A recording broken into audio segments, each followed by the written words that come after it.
Hi everyone, how are you doing? Fine. I'm back and we are back. Leo karibuni sana. Yes.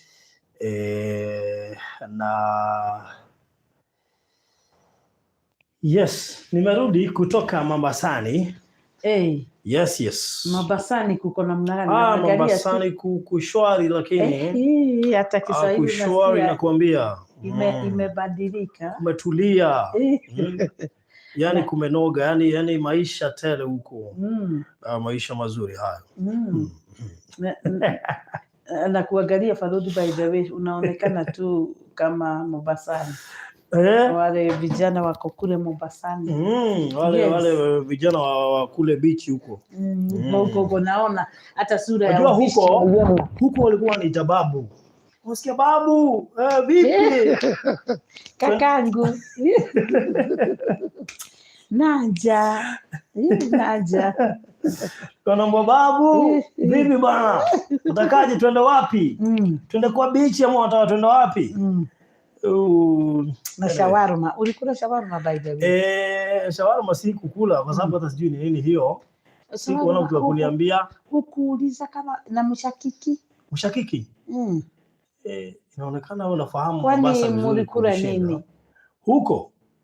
Huko tulikula wali, tukakula mahamri, tukakula vitu vina mbalimbali. Manake huko kama asubuhi kulikuwa na Nairobi sijui kama tuakula breakfast ama tuacheze. Manake kule vyakula mingi sana, vingi. Tutoka kwa hata sijui nisemeje. Maana tulikuwa tunatoka kabla uchukue chai. Fact chai ndio ilikuwa ya mwisho sana. Kwa kule kuna kuku breakfast ile. Breakfast. Kuna sijui kama mahamri, sijui ya kaandazi, sijui kama siandazi, sijui nini hiyo.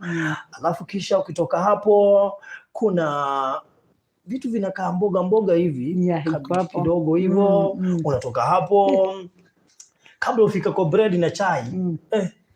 Nakwambia raha mstarehe. Tena wanakuja. Sasa hiyo ni breakfast. Kuja kwa supper.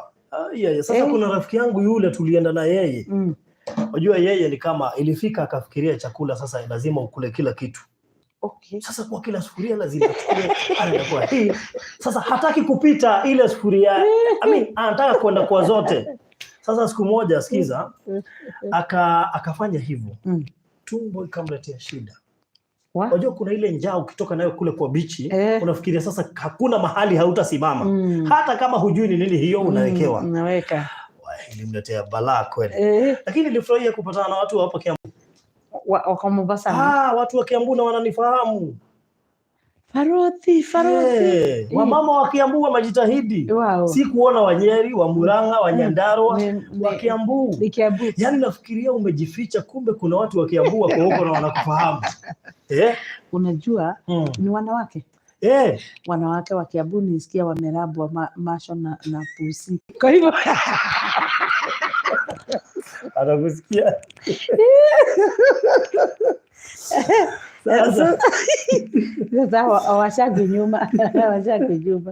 Wanakuaga mstari wa kwanza. Ikiwa kale dikicha nikaimara TV alafu wekile Zanzibar. Pasta Garoya karibu sana. It was such a nice moment. I really enjoyed. Nafikiri kule na kuna mama mmoja niliweza kukutana naye pale Nyali. Yuaitwa nani, Mrs. Mugambi.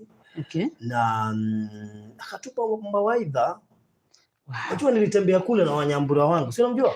Mleta na Wanyambura. Kwa hiyo sasa tulipoa mawaidha. Mimi na Wanyambura hapo nikafurahia, manake hajaipata mtu kumuongelesha alivyoongeleshwa na Mrs. Mugambi. Mrs. Mugambi uko pale Nyali tukusalimu sana. Kabisa. Thank you.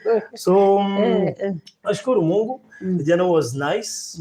And we came back yesterday. Lakini nilikuja kama nimeingia kazi zangu. Kabisa.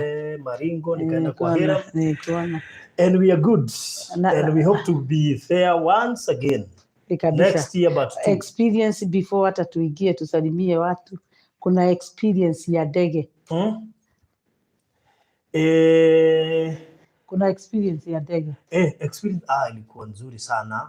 Ingawaje Wanyambura hawajai kuingia ndege tena. Kwa hiyo tukipanda, sasa kuna yule mtoto alikuwa analia sana. Uko ndani. Tulikuwa na yeye alikuwa analia sana. Sasa yule mtoto ni wale watoto nafikiri hakuwahi experience kama hiyo. Sasa wakati unajua kilikuwa kanalia akasema, "Woi gaye." Sasa ni watu wengi kanasemea. Wengine wamejifanya ati wamezoea, kumbe kanasemea watu wengi. Kakisema kakilia watu wanakaangalia. Gaye. Sasa ikinama. Nitawekea hiyo video usikie. Niko na hiyo video. Ukisikia gaye, unakumbuka hata wewe kama hauna confidence. Huyo mtoto. Sasa ndege mzima ilikuwa inamwangalia. Juu huyo mtoto anajua tu ni Mungu tu anaweza msaidia. Sisi wengine hatuwezi. It was such a tough experience kwa hako katoto. But we thank God. Nitawekea. I wish hiyo video iko kwa hii kamera yenye tuna stream nayo. I wish ningekuwa nayo hapa, ningewaekea. Lakini tukimaliza tu nitaiweka muone. Yenyewe hizo turbulence zilitusumbua kidogo. Hata jana tukishuka bado, tukipaa pale Wilson, bado kulikuwa na ile mawimbi na nini, turbulence ikakuwa mingi. But we really enjoyed. Although kuna wale watu sasa tulikuwa nao hawakuwa wamezoea. Unajua sasa mimi nimezoea, maana yake nimeenda na ndege ilikuwa mara ya 4 nafikiri. It was that time. I thought sasa ndio nakuuliza about the experience. Mimi nimeenda Malindi mara 3. Lakini ilikuwa kuuza mashamba, kwa hiyo singe enjoy vile. This time round lakini ndege ni ndege. Lakini unajua kuna ndege twingine sana tu hapa Wilson tudogo sana. Ukiingia unasikia tu kama kanarushwa na upepo. Yes, but ilikuwa poa. Yes. That's nice. Thank you. Karudi haogeagi Kikuyu wakiwa na Virginia juu ya fupisha. Unajua Mswahili. Niwaacha kuniambia ni Mombasa imefanya. Simwambie unaonaga Mswahili ameingia. Si ndio hivyo sasa. So nyinyi mlini support. Unajua kuna watu hata Mpenina Mpora Benjamin jana ni jana ama leo. Siku kutumia madafu akatuma. Akina washukuru. Mlifanya starehe zikawa. Basi yani nilikuwa naamka tu asubuhi na kalia kiti naona bichi, kajua kanamulika. Unakaa hivi unaona sasa maisha. Hujabakisha kitu kingine. Siku nafikiri narudi Nairobi kufanya kuuza shamba. Sikujua. Kule maisha starehe. Kidogo hivi. Ila sikuona wale wasichana wanafanya watu wasitoke Mombasa. Unajua tuko Nairobi tunaambiwa kuna wasichana wako mle Mombasa. Tunasikiaga kuingia ambao wanafanya mtu akiingia sio rahisi kutoka. Sikuwaona. Sikuwaona. Mimi nilipatana na my brothers. Brothers were there. Mimi sikuwaona, sijui wanakaa wapi. Sijui ndio wako sijui Bombolulu, sijui wako Nyali. Ulienda huko. Sikuwaona, nafikiri tulishuka tukaingia supermarket. Unanunua kitu sijui juicy. Lakini sikuwaona. Pengine watatuambia pengine ile side, but me I saw my brothers. Lakini wacha nikuambie brokers wa kwenda Mombasa ni wengi. Ulibrokiwa? Wewe unajua sisi tulibrokiwa. Kwa hiyo tukaambiwa tulipelekwa na bonfire. Lakini tukitoka Nairobi hatukuwa na kampuni ya tours. Lakini mahali tulipoingia baada ya kufikia, maana tulilipisha pesa mingi, baada ya kuchunguza tukasikia tukiambiwa kulikuwa na kampuni ya tours ilikuwa katikati ya broker na mkahawa na wewe. Kwa hivyo kulikuwa na sisi, broker, kampuni ya tours na hoteli. Kwani wali wa sport tu wakachua. Sasa mkubwa broker alienda kwa kampuni ya tours. Akatu broke. Sasa na kampuni ya tours ikatu broke. Sasa so you are broke. Tulifika kwa reception tukaanza msomo. Maana sisi tulipelekwa kwa apartment.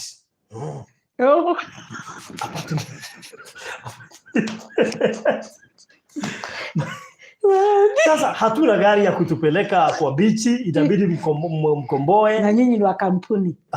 Na kumbe ni kampuni imefanya tuingie pale, lakini hatukuja ni kampuni. Sisi tulikuja kuambiwa baada ya kuwasomea sana ilibidi watuambie ni kampuni. Na mabrokers ni wengi. Brokers ni wengi. Tunasemaga Kanairo. Kumbe hiyo Kiswahili ni tamu. Nitatembea Mombasa. By the way, mimi nikakaa Mombasa for a whole month. Okay. Nikikuja Nairobi tunasema na ringa. Kabisa. Yes, so anyway, Mombasa jana ilikuwa sawa. Ingawaje juu ya kubrokiwa kufa moyo. Unajua unafika mahali, although sasa change kilifanya sasa tu enjoy kabisa, ni baada ya kuingia kwa hizo rooms tukaona ziko sawa. Maisha pale mazuri huko. Tumaji kuna kwenda sasa kula, tukapata vyakula vya aina yote. Maisha ilikuwa nzuri. Na unaonekana umebadilika. Sasa tulimanage kwenda pale Marine Park. Tukatoka Marine Park tukaenda Watamu Beach. Tukatoka Watamu Beach tukaenda kind of animal orphanage or something. Mahali tulikuwa tunashika nyoka. Nyoka tunaipapasa, yani nyoka unaishika vizuri hivi unatembea nayo. Na niliweza kukutana na mzee Kombe. Sasa huyu mzee Kombe ameishi miaka tuliambiwa kwa sijui na 127 years. Ni mzee, tunaambiwa sasa lifespan yake ni 300 years. Sasa amebakisha ilikuwa imebakisha sijui miaka 170 something. I think 160 something. Okay. Tortoise 107 years. Na hana haraka. Ako tu mzuri. Ukisikia ati anaenda miaka 300 unashindwa sasa. By the time anafikisha miaka 300. Lakini niona ako na sura baya. Si atakuwa ametafutiwa mkogojo. Hiyo kuenda tu pole. Anyway, so na ni kweli mulishika nyoka. Kuna hiyo niko na picha zote hapa. Picha ziko. Okay. I mean, life was so sweet. Siwezi complain.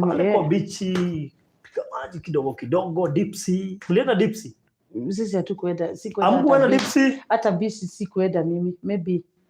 Unajua nilienda, unajua. Ulikuwa Mombasa gani? Hapana. Basi yeye alikuwa Mombasa raha. No, Mombasa kuenda ilienda ikaingia. Sijui kama watu wa Mombasa walisikia Fupisha amekuja. Wakaanza morning glory, ministry ikaanza. Mombasa. Wakati nilienda Mombasa. Sasa ulitoa kazi huku ukapeleka Mombasa? Ni kama hivyo, nilienda tukaombea watu walikuwa pale, wengine pale. So kama ni mimi sikuenda kazi. Imagine. Hata kuna mahali tu nilipitia Mombasa, watu Farodhi, yani huwezi kaa bila kazi. Niliingia tu kwa kampuni moja ya kuuza magari, nikaingia kidogo, inaitwa Impact Motors, nikamwambia biashara tutafanya nikirudi Nairobi, lakini hapa nimekuja kutembea, matembezi, starehe, sifanyi kazi. Kwa hivyo next time nikienda at least usiende kazi. Next time wajua tulisema nyumba ikiisha after kuifungua tutaenda sasa sisi wote. Tutajivinjari, tutaenjoy. Kabisa. Na nafikiri wakati huo tutaenda na kampuni ili waweze kutuweka ile maisha tutahitaji. Na tusibrokiwe, sawa?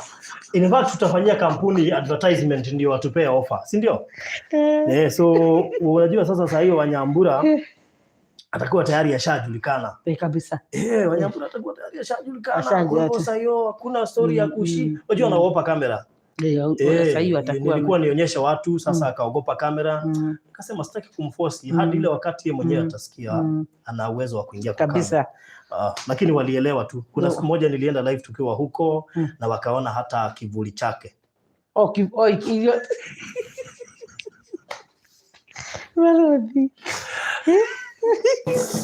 Sasa unajua kuna baraka za kila mahali. Ni kweli. Unajua ni nini? Farodhi, na one time nikapata moja. Moja tu. Niko na moja. Na bado iko kwa nilionyesha Fupishians. Hata hujawahi convert. Let me tell you. Unajua kuna kuwaga na power ya can. Nilisema kwanza niweke pale so that it can call others. Itane. Okay. Sasa umesema uko na moja. Sasa hesabu. 1. Haya. 2. 3. 4. 5. 6. 7. 8. 9. 10. Bas. Amen. Hizo ni $1,000. Okay. Yes. Na kwani hii pesa imeandikwa mambo ya Mungu? Kwa nini? Imagine in God we trust. In God we trust. Yeah, in God we trust. Hata hiyo ingine si kuona ama hiyo ingine kuna dola tofauti in euro. Kuna euro na dola. Euro na dola ni tofauti. Euro na dola ni tofauti. Na ile niko nayo ni vile kibeti nimeiacha kwa gari. Sasa hizi ningeangalia. This is 110,000. Maana dola size naona si ni 109 110. Ukifanya conversion. So this is 110,000 Kenyan money. Okay. Yes. Equivalent to $1,000. Hebu nikuulize. Kwa hivyo hata kama ni 1 million. Upewe in dollars. Utaishika, utabeba tu na hii bahasha. 1 million. Wapewa 1 million upewe in dollars. Itatoshea kwa bahasha. Kama hapo umebeba 100 and something. Na unaona tu umeshika hivi. Hata ni kitu unaweza shika tu hivi ukunje hivi. Umeshika 100,000. Unaona hivyo? Yeah. So sasa kuna yule rafiki yangu nilikwambia, sitaki kumtaja jina maana hataki kutajwa. Okay. Yule rafiki yetu alisema atapeana gift ya kuweka kule mansion yako. Wow. Unaona Virginia's mansion. Yeah. In fact tulikuwa tunaita Virginia's mansion. Wacha tuite hivyo.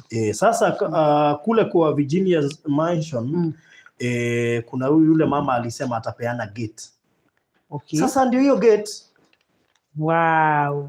Hiyo ndio gate. Wow. 110,000 mtu mmoja peke yake. Wow. Sasa tuliweza kumeet na yeye leo na akaniambia nikuje nikusurprise. Ndio hiyo. Kwanza na madola. Sasa si na madola. Yes. God bless her. Very much. Tumeshukuru sana. Na tumefurahia sana. Yes. We nafupishians. Yes. Nyumba imeisha. Yes. Ukiona nyumba ikiwa na gate, nyumba imeisha. Nyumba imeisha. Sasa mimi nataka uniambie imebakia nini na nini nyumba? Maana unaona mlango gate imekuja. Gate imekuja. So unajua sasa sijapata latest update. Nataka unielezee kidogo. Latest update Farodhi. Milango tumeweka hii ingine. Ya nyumba. Dirisha tumeweka. Na unajua vioo ziko. Kutoka hapo by tomorrow watakuwa wamemaliza finishing ya plastering ya ground. Okay. Kisha wapande juu. Na wametengeneza mpaka huko juu. Wamebakisha tu kuwekwa gypsum. Lakini wametengeneza vizuri. Today kuna mafundi wako huko juu, walikuwa huko juu. Okay. Sababu ya ile ceiling ya juu. Ndio wapige bao, ndio nao wajue vile tena hata huko ni gypsum. Ndio wajue vile wataenda. So tomorrow kuna grill za juu hasikuwa zimefika, lakini zimenunuliwa. Huyo mtu ameniambia ikifika saa 4 kesho zitakuwa zote za huko juu. Yes. Na hata grill zenye hasikuwa zimepimwa za huko chini zitakuja kesho. Kwa hivyo sasa huko kumetengenezwa hivyo. Yes. Kwa hivyo by tomorrow watu wako huko juu na plaster. Kwa hivyo tubakishe side za nje. Na kuna toilet tuliongeza pale, ile room ya watoto wadogo. Ile balcony ya pale nje. Kuna vile itakatwa, itawekwa toilet ya utoto tudogo. Okay. Sababu room yao haikuwa na toilet. Okay. Kwa hivyo tomorrow hiyo ndio kazi itakuwa itafanywa. So ile shida tuko nayo pale, tunaendelea na kukusanya pesa ya simiti, ndio inatumika sana. Na kesho kutaongezwa mchanga ingine, lori 2 kesho. Kwa hivyo by now we need simiti. Sababu tunaendelea na hiyo. Okay. Na leo niliongeza hizo bao za city. Nilinunua za 220 ndio zilikuwa zinatoshea huko. Okay. Lakini nikawapea kwanza 1,000 120,000. So far tangu tuachane na wewe tulikuwa tumekusanya 300 naitwa 300k. Yeah. 300k. Tulikuwa tumekusanya hivyo. Okay. So Farodhi still we need money ya simiti. Tunaenda tukiongeza simiti, ndio inatumika sana. Na hiyo kitu ingine inaitwa lime. Kuna kitu inaitwa Rhyme. Yes. Na paketi moja ni 650. Hiyo. Rhyme tulikuwa tunaitumia wapi? Tukifanya Nilo. Ndio hiyo isikue dark sana. Yes. Ikue at least. Okay. Na by the way wanaenda wakipiga plaster, wanaenda wamemalizia na Nilo. Hakuna kitu wanabakisha. Wanaenda wakifanya na Nilo. Okay. Yeah. Wow, so hapo ndio tumefikisha na thank you so much Pastor Garoia na usalimike sana. We love you Pastor Garoia. Thank you so much. Najua next time pia tunaenda na wewe huko Mombasa. Anza kujitayarisha manake najua very soon tutaenda. Unajua mimi bado safari za kwenda Mombasa zitakuwa nyingi. Maana ukishaanza lazima zikuwe nyingi. Unajua pia sasa hivi naenda nikifanya biashara. Maana kuna watu wengi walitaka tufanye biashara nikamwambia wakati huu sitaki biashara. Kwa hivyo inaonekana utarudi sasa kio biashara. Huko sasa narudi. Kio biashara. Kama uliye na biashara huko, tutauza hadi holiday homes. Kama saizi niko na holiday home. Tunataka holiday home, anaweza ongea na mimi. Inauzwa na mzungu arudi kwao. Okay. Holiday home. Ni wapi? Imagine watu sasa kutoka tunakulipa wewe holiday home ni yako tunaenda kwao. Ni wapi huko? Huko Mombasa tu. Wow. Alafu holiday home imeguza beach hapo. We Fupicians. Fungue Fupicians sako. Ndio nawaambia by the way that is hiyo ni idea nzuri. So what next? Hata sijasalimia watu wako. Wasalimia. Sijasalimia. Mombasa hata tujasalimia watu.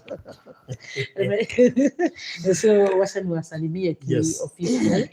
Okay, habari zenu. Itago Farodhi wa Thayo TV. Yes. Na Virginia Wangari TV. Habari zenu, praise God. Bwana Yesu asifiwe sana. Mimi nimefurahia sana kufika huku kwa Farodhi wa Thayo. Yes. Na nimeshukuru sana sababu najua kuna wengi wanaanzaga safari lakini hawarudi. Lakini kama ulienda na ukarudi hatuwezi ona kama ni kawaida sababu tunajua sio kawaida. Kwa hivyo thank you very much Farodhi wa Thayo fans sababu ya kuitikia kutukaribisha tena na sisi sasa we are feeling home. Kweli. Sasa kuna mtu amejitolea kutoa tank. Kuna one madam yako hapo. Mnamkumbuka? Namkumbuka. Huwa tunaongea na yeye na aliniambia tukikaribia nimwambie. Sasa sababu gate imekuja sasa nafikiri ni wakati mzuri pia wa tanki kuje. Okay. Wacha tukae na hizi vitu maana tutatengeneza tukiekelea. Hiyo iko choja. So hata gate hizi pesa za gate strictly zinaenda zinunue gate na ipelekwe site. Na hiyo maneno iko nzuri. Sababu hata kuna fugwa by the way. Yes. Hata nyumba ile tulikuwa tunalipa ya store. Nilisema sasa tukilipa hii mwezi sababu ya ile tumetumia from there silipi tena. That's so nice. Yeah. Farodhi tanki za maji zinawekwa wapi? Tanki za maji tulikuwa praba kifuga nini tulisema ile tu tulikuwa tumeongea na yeye katika nyumba. Okay. Yeah. Sasa mtaziona tu. Number 3 we'll contact you nikikam vacation Kenya Farodhi. Okay, misali. Sasa vijana nataka unipie namba yako. So what do you tunafaa kutafuta nini saa hizi? Sahi tunafaa tunaendelea kutafuta pesa ya whatever ya inaitwa ya plastering sababu tuko ndani unaona tuko na mpaka nje.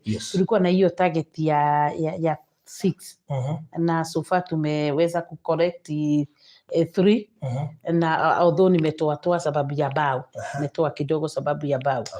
So today maybe Mungu awaguze, you never know. All right. Yeah.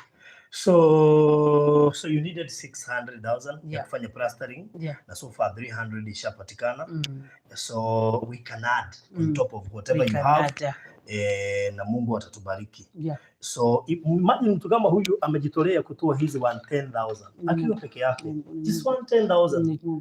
Yani mtu kwanza na zile zikiwa in terms of dollar. Hizi vitu tumeanza kuzioni. Unaona hizi tumeanza kuoni. Kila mtu wako hapa tunatabiri madola. Amen. Na ni vizuri pia tuambie huyo mwenye alipeana manake hataki kutajwa. Tumwambie shukuru. Kabisa. Kuguza hizi bwana sio kawaida. Sio kawaida. Kuliguza wapi? Sio kawaida. Kuliguza wapi hizi? Unajua tunaziona kwa movies za Nigeria zikitupatupa juu. Hata naona kama ile niko nao na nitaenda kuangalia. Nitaipiga picha hii. Tunaziona kwa movies za Nigeria zikitupwa juu ati chop my money. Imagine unajua kuna mtu aliniambia hapa nifupishe mmoja dada yake akahappen kuoleka na Nigeria. Sijui kama mtaniambia. Then unaona sasa Nigeria ni kukuja kwako, unajua sign nini? Ni hizi dollars. Sijui wanatoa pesa. They come with a lot of money. Ati akiingia pale ile wibo anaibaga ni hivi. Imagine ati aliashwa akiokota hizo pesa. Yaani wanarusha tu hivi. Nikaona kama sijui, unajua niko na wasichana wengi. Nilikuwa nitatembea Nigeria. Na nitembea na mmoja. Nataka kutembea Nigeria. Sababu huko nisikia ni kumwagwa. Huko hata kijana akiwa Nigeria pesa ni mingi. Ni kumwagwa. Huko sijui hata ni kama kijana unapewa pesa badala ya upeleke. Wala kuna pesa mingi sana. Imagine. So nafikiri we can add. Tunaweza ongezea leo hata 100k ama hata 150 na tutekire kurutana wendo. Ni kweli. Wacha tutoe kutoa kwa roho. Najua tumetoa hata mimi utoa. Tutoe kutoa kwa roho. Mundu toe waheana ngiri 110. Angeamua kutokupea. Imagine gate. Ile gate itakuwa ati ukiana kwa vijana kitu ya kwanza unaona ni gate. Amejitolea kutoa yote. Hiyo gate. God bless. Na najua tutatoa gate design mzuri mpaka akiona afurahie. Amen. So tupatiana namba ya Virginia ni 0700 669 503. 0700. Napenda kupeana hiyo namba manake ndio haina restrictions au limit kabisa. Hatutaki zianze kukwama. So 0700 669 503. Wewe kwa hizo 110 zimetolewa utatoa nini? Unaweza sema Frodhi wacha nitoe hiyo 10. Frodhi wacha nitoe hiyo 100. Frodhi wacha nitoe hiyo 50 ama nitoe nusu ya hiyo imetolewa. Si huyo ametoa 110, wewe utatupea nini? Unaweza amua tupe 5k, unaweza tuambie Frodhi nitapea nusu ya hiyo imetolewa 55000. Frodhi nitatoa 1/3 ya hizo zimetolewa. Frodhi nitatoa quarter ya hizo zimetolewa. Na Mungu atakubariki. Hizi ni baraka tupu. Hizi ni baraka tupu na aliyepeana tunakushukuru zaidi. Kweli. Just tuned and I can't ignore. Frodhi anakaa poa kichwa.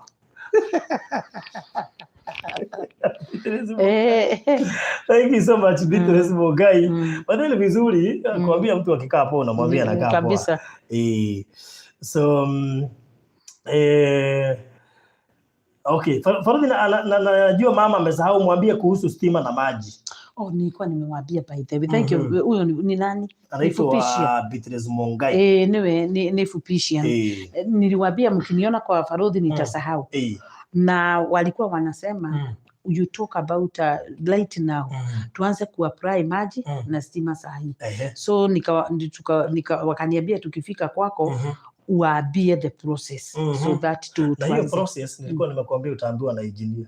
Nafikiri ni wewe ulisahau. Manake yeye ndiye anafaa kuauthorize na andike quotation yenye itapeanwa kwa Kenya Power na kwa maji. Kuna zile document utaitishwa, kuna title, kuna ID na nini. Na yotefa. Sasa usisahau juu nafikiri tuliongea 1 month ago. Ni 1 month ago. Hata maji. So hizo zote ukiongea na engineer yeye ndiye atakupea hiyo nini za kuauthorize Kenya Power wapewe data ya chenye kinahitajika kwa site, kuangalia ni post ngapi. Actually ni wao wanakuja kufanya assessment. Waone nini inahitajika and then waandike quotation itumwe ndio wakuja waeke. Sawa sawa. Wajikombe tigana niye. Abwedna wale wachapa luku kichwa. Of course yes. Huwezi toka Mombasa alafu kae hivi. Ni kweli. Leo ule tunapochapa luku, wacha sasa tuingie kazi pia. So 0700669503. Hiyo simu iko wapi? Ni hii. Nataka at least tugonge hata kama ni 100k ya haraka. Tunajua tumewaitisha pesa mingi, lakini sababu ya hizi dola hatuwezi zipatiana hivyo. Hizi ni 110,000 zimepatiana na mtu mmoja. Imagine one person. Na tukiwa hawa watu wote 350. Ni ukweli. Si tunaweza toa zaidi ya hapo ama hata tufikisha hapo tufurahie, si ndio? Ni ukweli. So nitweke hiyo guo na Ngai ni eguturathima. So heane namba ya thimu namba ya thimũ nĩ 0700 669 503 0700 669 503. At least tutoke hapa na kitu kama 100k. Maana huyu ametoa 100k akiwa peke yake. Najua hata nyinyi mmejitolea kwa siku nyingi, lakini si wewe uko hapa ujisacrifice useme 10k yako leo utapeana hiyo 10k. Haujui itatoka wapi ingine, lakini useme wacha ni leo nisimame na nyinyi. Hiyo mjengo, unajua mjengo ni kuisha inaisha. Ukisikia tushapatiwa gate na hii ni gate iko hapa 110,000, ujue nyumba ni kuisha inaisha. So if you have never tapped the anointing ya hii nyumba na unataka kujenga, fanya hivyo leo, because I know it is possible. So namba ya simu ni 0700 669 503 0700 669 503. Virginia Wangari Kamotho. Sawa sawa. Na tunashukuru Mungu sababu ya wale wanatoanga kila siku na wenye wamesimama na sisi kwa huu mjengo wote. And we thank God because hakuna mtu amefuasiwa kutoa. Watu wote wanapeana kutoka kwa roho. Kwa sababu ya kutupenda na kutaka ukae maisha mazuri. So we thank God for everyone. Na sasa tunataka tumalizie hii safari. Hii safari kumalizika inamalizika. We are on our final touches.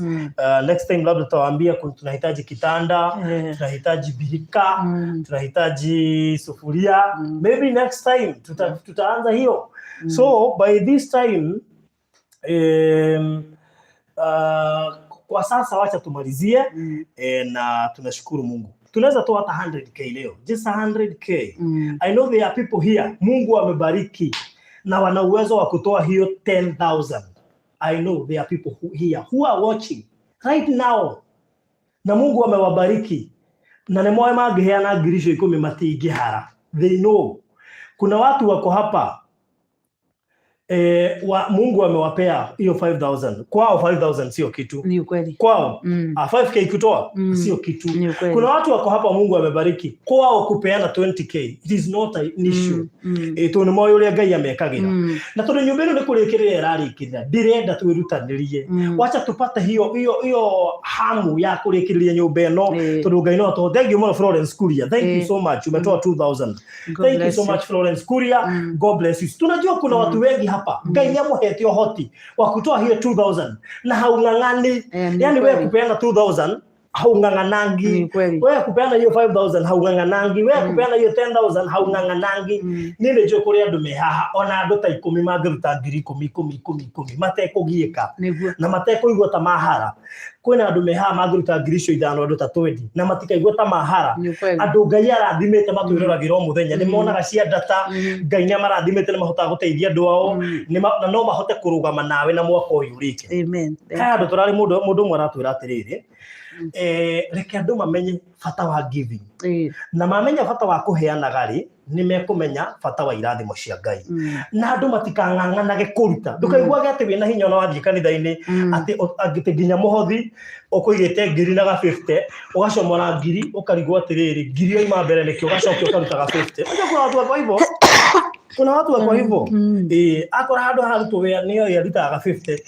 We upgrade nigetha Ngai ako upgrade. We upgrade nigetha Ngai ona akiongerera kiria kuheaga. Ni kuri andu ni nyona kuri andu Ngai etagirira marute nigetha mahe. Ni kweli.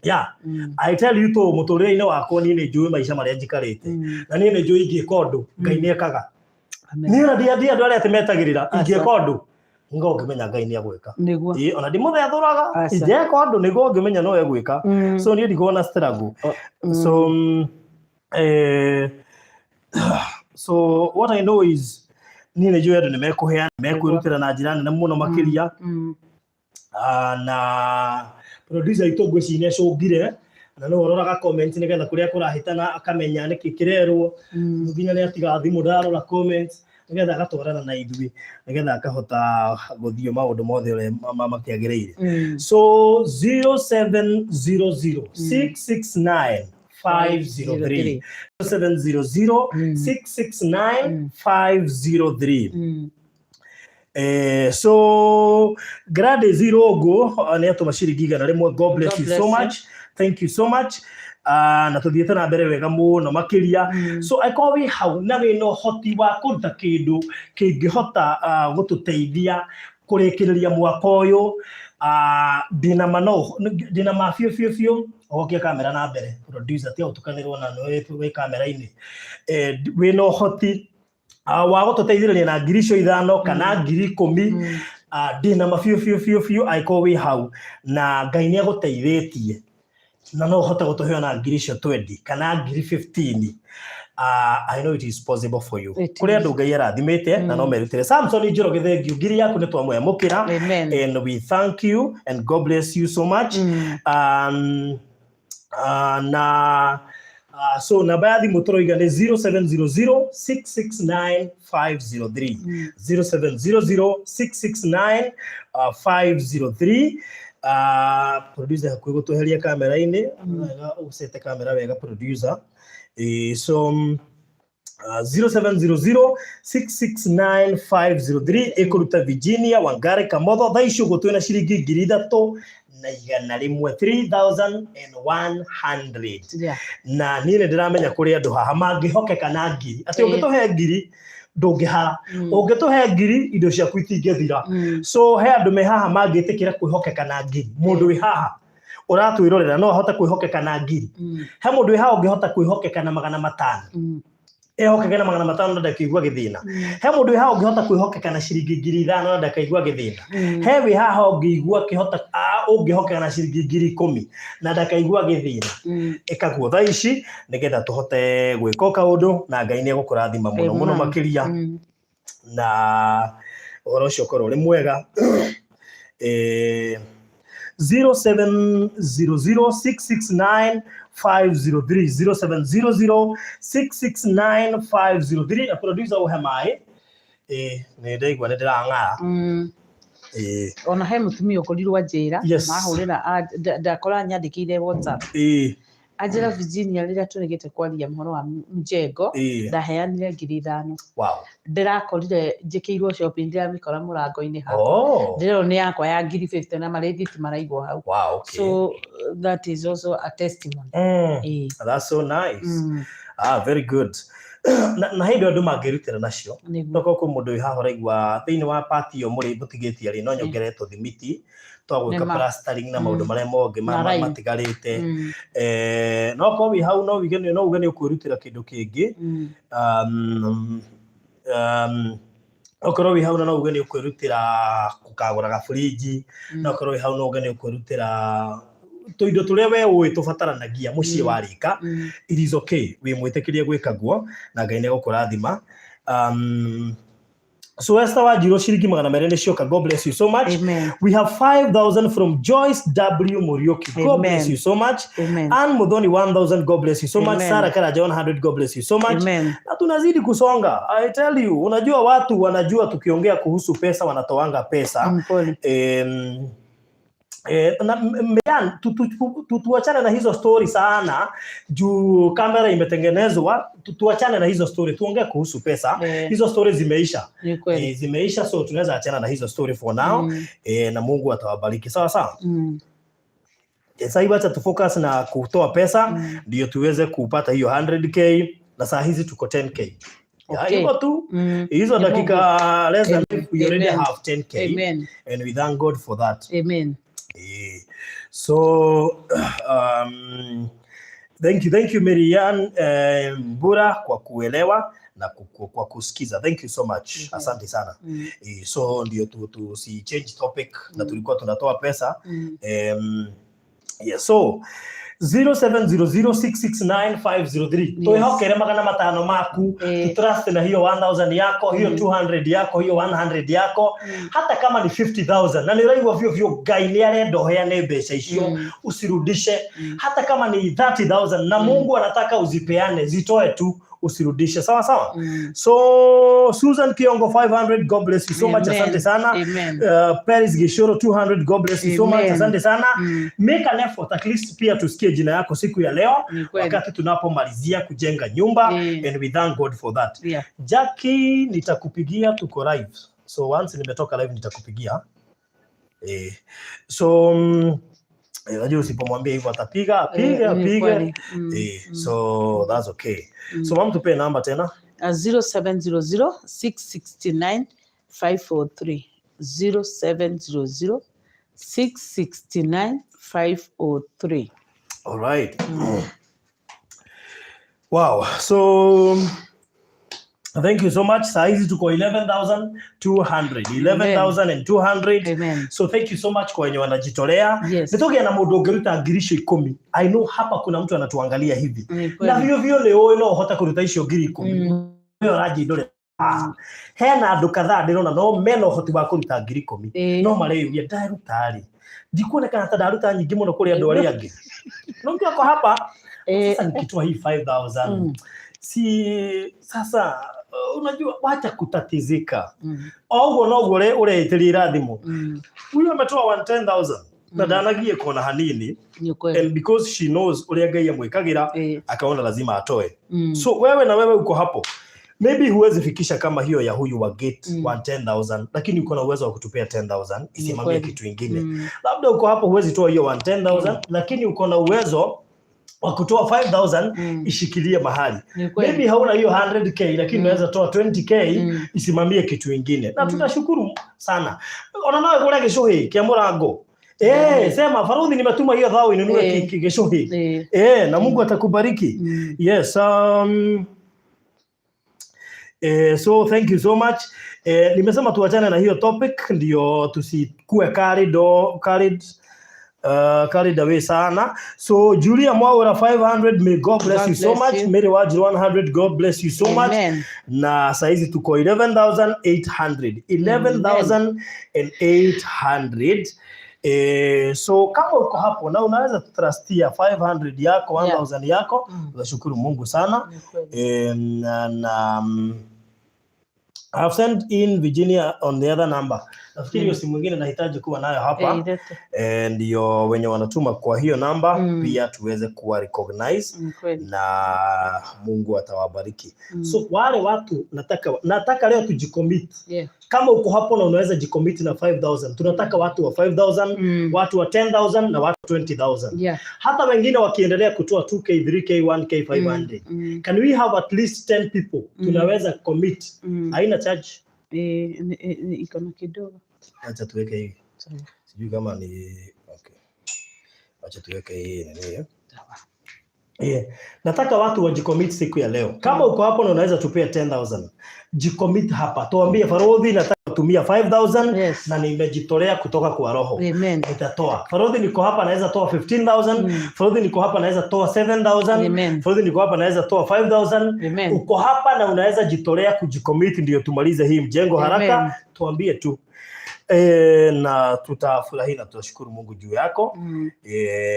Yes. So hii simu ilikuwa imeisha charge kabisa. Hata nafikiri pale haiko inapata kitu. Hapo sidhani ilikuwa inapata anything. Nafikiri ilikuwa tu blank.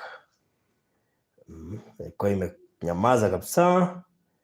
Hebu apatie namba mama. 0700 669 543. 0700 669 543. All right. Okay, thank you so much.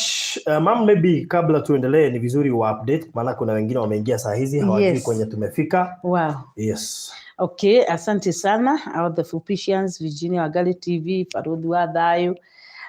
Ya kwanza siwezi nikasimu ati kila mtu ananijua. Ni kweli. Na mimi naitwa Virginia Wagale. Na mimi ni mama wa 12+1. Na nimeshukuru Mungu sana sababu yenu. Na asanteni sana sababu ya pale tumefika. Mimi nilikuwa na kwangu, nilikuwa na nyumba yangu. Na all of a sudden kukaja na prophecy. By that time I was a Mukorino. Na kukaja prophecy na kukakua after 20 years ikaonekana mimi sio wife ya alikuwa anaitwa Samuel Kamotho, he was a bishop.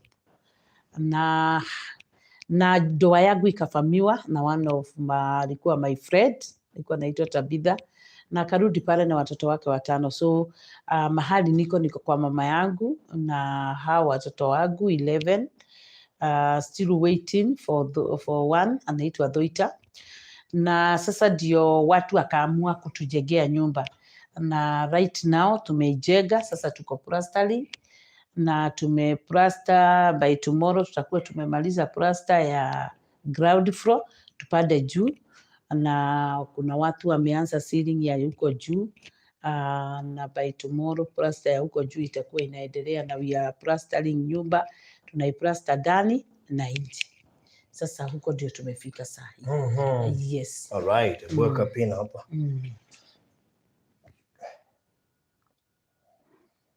Farodhi kai wanyita tena. Ndio maana ishikilia juu unajua itazima. Na simu zako wakati mwingine zinakuwa sanga moto sana. Unajua naingiaga sana. Most of the time. Okay. Niko na hiyo power bank kama hii imekunywa yote. Ndio naona hii imejaa. Imejaa wapi? Anyway, wapatie namba tena. 0700 669 543. 0700 669 543. Yule mgeni alikuwa ameendewa amefika? Amefika. Amefika wapi? Okay. All right. Sawa sawa. Utataka atakusalimia ama?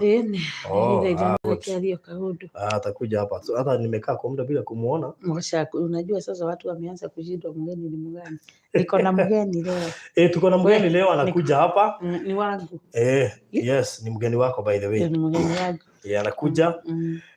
Tumfanye introduction. Unajua watu wamekuwa wakijiuliza kwa Virginia 49 years kwani atakaa hivyo. Mgeni anaingia. So kuna mgeni anakuja hapa. Yes. Mimi nataka mimi akikuja apate tumetoa pesa. Ndio tulete mgeni.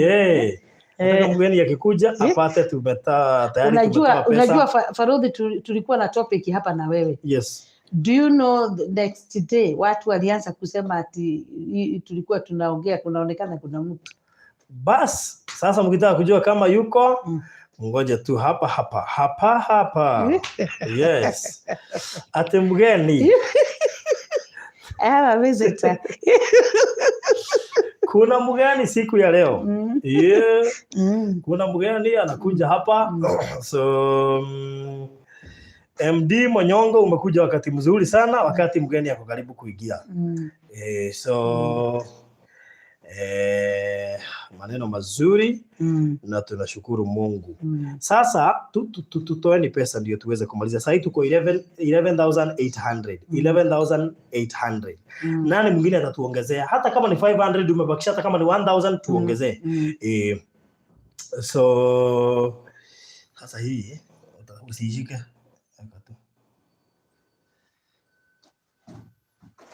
God. Kuzima inazima. No meheka. Wacha kwanza nini kidogo. So wenye wanatuma kwa hii simu tutaifungulia tu saa hizi. Ndio wacha kwanza i-charge kidogo, alafu tutaiwakisha. Ndio at least tuweze tuweze kuangalia wenye wanatuma kupitia hii simu. Yes. So subirini tu kidogo, tutawaambia wenye wametuma huko. Sasa juu nimeshika, unajua naona by the way mgeni amefika, lakini kabla aingie hapa, manake ni mgeni wa mama. Ni mgeni wa ni mgeni wa mama. Hebu niwekea maji ingine hapa ndio niweze kutayarisha mgeni. Nikunyoga hapa kidogo, manake najua mgeni yako karibu kuingia. Unajua mtashtuka nyinyi. Suamu umekuja wakati mzuri sana. So nataka kwanza tutoe huyu producer wetu aliweka kamera fani, lakini ni sawa. Unaona niko tuko unaona ile space yake anaachanga. Nishamzoea. So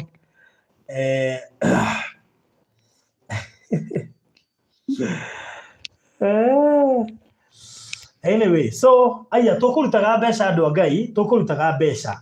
Yes, hii namba hapa 0700669503.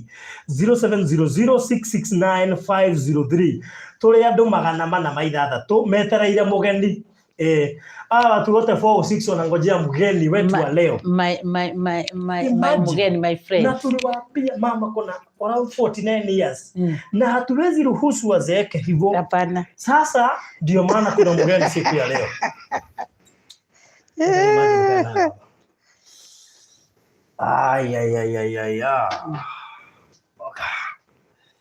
Good. So tunapongoja mgeni tumetumua 2000 na Veronica G Kinyenje. Amen. Thank you so much. Na amekuwa pamoja na sisi kwa hii safari. Hajawahi tuachilia. So thank you so much Veronica. Mungu akubariki na uzidishie. Amen. So kwa wale wamekuja tumesema kuna dola zimepeanwa hapa za gate na mwenye alisema atapeana gate. Kwa hivyo kuna dola $1,000. Hizo ni equivalent to 110,000. Tukizipate maji acha tuziweke hapo. Sasa tukasema tuziongezee. Alice Muguero akifarodhi. Jane Maina akipenda jokes. Jokes gani? Sasa kama ashakuja unajua ni vizuri tuliambia watu muongee sio kunyamaza. Wakati mtu amekuja ndio mnaanza kusema nilipiga simu yake haikuchukuliwa. Sasa hapo mimi siongei. Ikifika ni hapo ungepiga siku hii ingine. Ungepiga mara moja useme ati haigi. Sasa ni how did it ulia mam ni ati akurathire. Mimi ni mgeni nita introduce alafu hiyo story ifike hapo. Kwa hiyo simu kabla ipate moto inatakaga nini? Kabla ipate moto inatakaga nini? Oi. Mkashua hii simu iko uhai. Iko. Hii. Iko uhai. Iko uhai Farodhi. Me hope so. Let me hope iko uhai.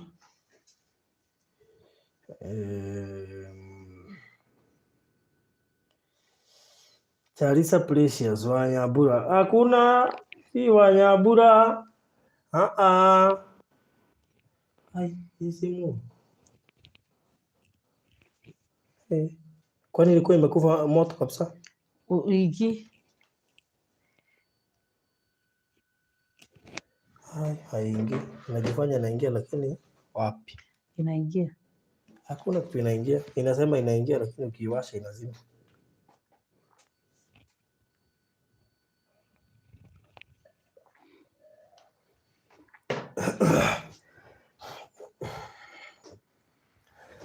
Haya, so tunapongojea simu icharge ndio tujue wengine wenye anatuma upande huo. Linet Mwika. Yaani kila wakati lazima mseme mama amechoka. Yaani mimi muonage kama anachokaga. Mara ugate. Ati ndio mama anakaa kuchoka. Wachani kumwambiaga ati anakaa kuchoka. Nipatieni tu maji. Mama apatiwe glass ndio kunywa tu maji. Kunywa tu maji. Yes. Mama hajachoka, that one I can confirm. Yes, unaona. Mama hajachoka. Sitaruhusu mwambie ati amechoka kila wakati. Hajachoka. Yes. Yes. So mimi nataka tutoe haraka ndio tu introduce mgeni wa mama hapa tu. So kwanza apewe chakula, chai kidogo hivi, kajusi hapo. Yes. Haya, hiyo acha ikae hapo, ikae karibu na dola. Yes. Bas. Ina style. Roka hao. Ndiga kene sigo kuvua. Nyeri yoka ugure. Ingegwa. Good. So, ndio tupate 100k, tumebakisha 87. Tuatikia giri 87. Giri 87 ya Charisa Precious. Leo si siku ya Wanyabura, leo ni mgeni wa mama. Si story ya Wanyabura leo ni mgeni wa mama. Sawa sawa. So na turafatara giri 87 nigetha mgeni wa mama tomo introduce tutigondoke hatuthareketie. Ama si hivyo mere murege. Mere murege mama hajachoka, nisha confirm. Mama hajachoka. Unajua niko na mgeni. Sasa lazima ni behave like that. Yes, hajachoka, that one I can confirm. She's not tired. Are we together? Yes. Unajua Farodhi, kama uko na mgeni, hawezi kaa vile unakaaga. You have to ukae kama Very good. Yes. So mama hajachoka. Hiyo to agree. Sasa unajua watu 430 wako hapa wanangojea mgeni. Yes. Sasa atakuja saa hizi. So watu waingie kwa challenge. Ya 5 ya 1000 ya 2000 tumalize hii story. We are less 87k. Ndio tumeanza kuchangisha. So we are less 87k. Hatujui hii simu iko na nini tutaangalia, lakini saa hizi we are less 87k. Sawa sawa? So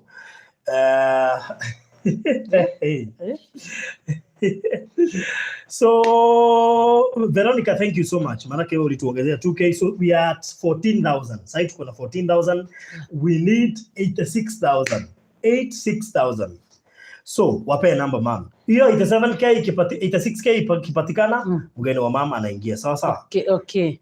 0700 669 503 0700 669 503 0700 669 503. Kama unakuwa na 5k unaweza tuongezea, kama uko na 4k 6k 10k 15 20 chochote chenye uko nacho tulekererio horoyo na wanashi mara kio mamu ni mono gure ali yake huruke. Yes.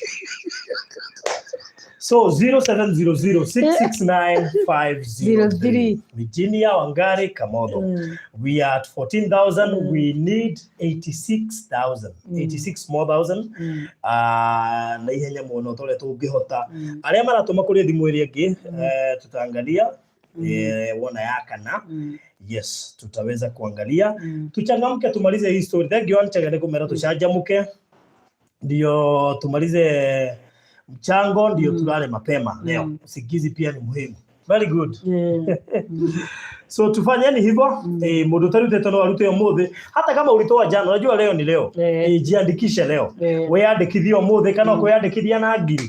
Kana ngiri igiri kana 5 kana 10 kana 500 kana 200. Weandikithie omothe. We tutakuonete weandikithie. So Joyce Maina, thank you so much. 5,000. May God bless you so much. Asante sana. Na Joyce yomothe mena saiki mono. Joyce W muri ukinya rutire ngiri 5 na sasa ni Joyce Maina ametoa 5,000. Nani mwingine ako hapa ataongezea? Nani mwingine? So Paris Kimani ameongezea 1,000. God bless you. Sasa hizi tuko 20,000. We are less 80k ndio to introduce mgeni wa mama. We are less 80,000. Less 80,000. Ati yani mama unipata siku na upate bei kama sijapata. Ate. No. Ndadi. Ale tulele. Titirese mogai. Mbele pole gerega maudu mwana maruga meteka. Tutoe pesa. Ndio mgeni akuje. Very good. So tuchangamke haraka. Hiyo story unajiandikisha na nini? Joyce amejiandikisha na 5,000, Paris amejiandikisha na 1,000. Wewe unajiandikisha na nini siku ya leo? 0700 669 503. We are at 20k and we are less 80k. We are less 80k. Ndio hii story tumalizie leo ndio tuweze kuintroduce mgeni wetu. 0700 669 503 0700 669 503 Virginia Wangari Kamotho. So tukiendelea. So wewe unajiandikisha na ngapi? Producer, uwezi acha mlango hivyo na uanze story. So tunazidi kusonga. Mbili Mweti amesema amejiandikisha na 200. God bless you so much. Thank you so much. Nani mwingine anataka kujiandikisha? Nani mwingine anataka kujiandikisha? Ajiandikisha tukisonga. Yes. Mere furugo. Kuja mere furugo.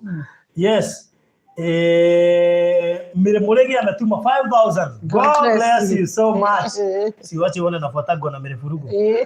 Wanafuatana wale. Anafuatanaga na Mire Furugu. Sasa siwache wale, unajua Mire Furugu amekuja. Sijui ni mtu amesikia ama ni dola akakuja. Wamesikia kuna mtu. Wamesikia kuna mtu. Walikuwa wananiambia tu wanaona kama kuna mtu. Mire Furugu unajua sasa anataka kujua ni nini inaendelea. Ati Misan, give me some updates please.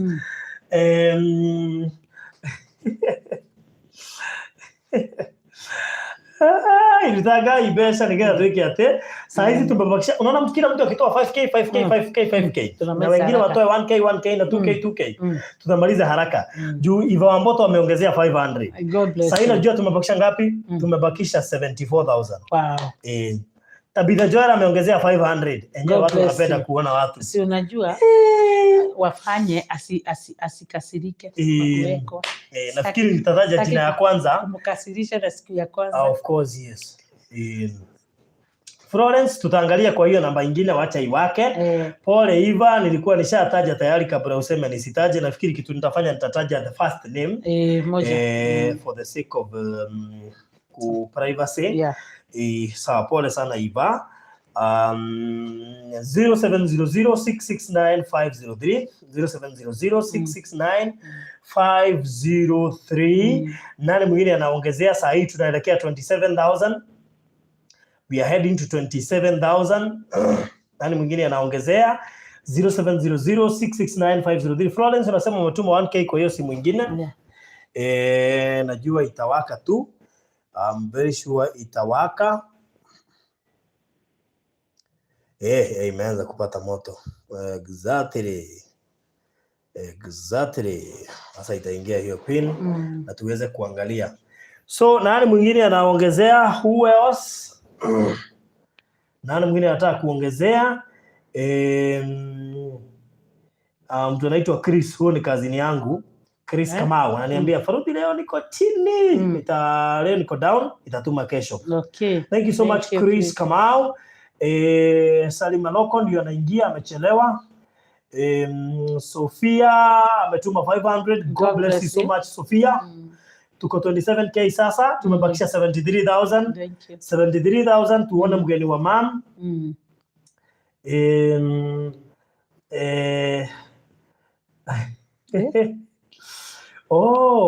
Miri Murigi ni kushtuka ameshtuka. Nima kitema. Tifarudi Dora GMO for starters for the gate.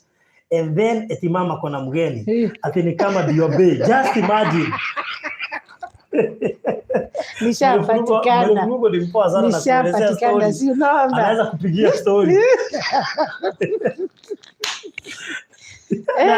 Miri Murigi nasema Miri Vurugo. Kwa sababu Miri Murigi ndiye anaelezea Miri Vurugo. Kwa hivyo Miri Murigi ni mzuri sana na kupeana story. Anapeana na kufikisha information. So maneno inaendelea vizuri, tumebakisha 73k ndio mgeni tumukaribisha hapa. So tufanye faster hiyo maneno tumalize. Nani mwingine anaongezea? Tukagei henyado gai. Haraka ndio tuonyeshe mgeni. Thank you so much kwa wenye tayari wanatuma.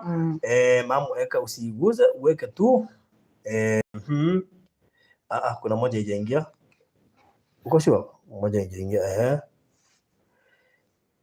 Mamu ushasahau. Wewe nishasahau. Unaona si nimejua. Imekuja. Hicho njo. Good. Okay. Moja hapa. Sasa upande huu wacha zikuja upande huu, bado hazijaingia. Wacha zikuje. Samuel 1,000 imeingia. God bless you so much. Hivyo hizo ni 28,000. Sarah 3,000. May God bless you so much. Kwa hivyo tuko 31,000, si ndio? Yeah. Sub 4,000 plus 27 is on 31,000. So we are at 31,000. Tumebakisha 69,000. Tulekio horoyo. So Faith Njoki, kama unataka kuona sasa toa tumalize hii story. Endelea kutoa ndio tuweze so challenge ya 500. Watu 474 wako huku wanangojea kuona mgeni wa mama. Yenyewe mnapenda wageni yake. Mnapenda wageni. Ati ama ni Kamotho wamekuja kulipenda. Hapana, nishapatikana.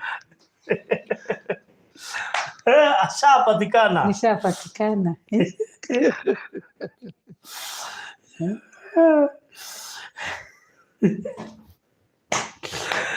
Tuatikia girisi kistanaye ni Fresia Hutchinson amefika. Fresia Hutchinson. Leo tuko na mgeni wa Virginia, hajajulikana tayari ni nani. Tunataka kumintroduce tukishamaliza. Lakini sio Kamotho, hiyo tusha confirm. So karibu sana Freshia, mkiwa na akina Waithera Veronica. Jane David, thank you, 2000, God bless you so much. Amen. So sasa hivi we have 29 plus 4000, that is 33,000, isn't it? 33,000 tuatigia 67,000 ndio tuonyeshe mgeni wa mam. Merivurugu amesema huyo mgeni awekwe kado hadi tufikishe 100,000. Yes, hiyo ni sawa. Mimi najua kuwaweka, ndio? Atakaa mahali mpaka pesa ikuje. Hiyo I promise you. So wape namba mam. 0700 669 543. 0700 669 543.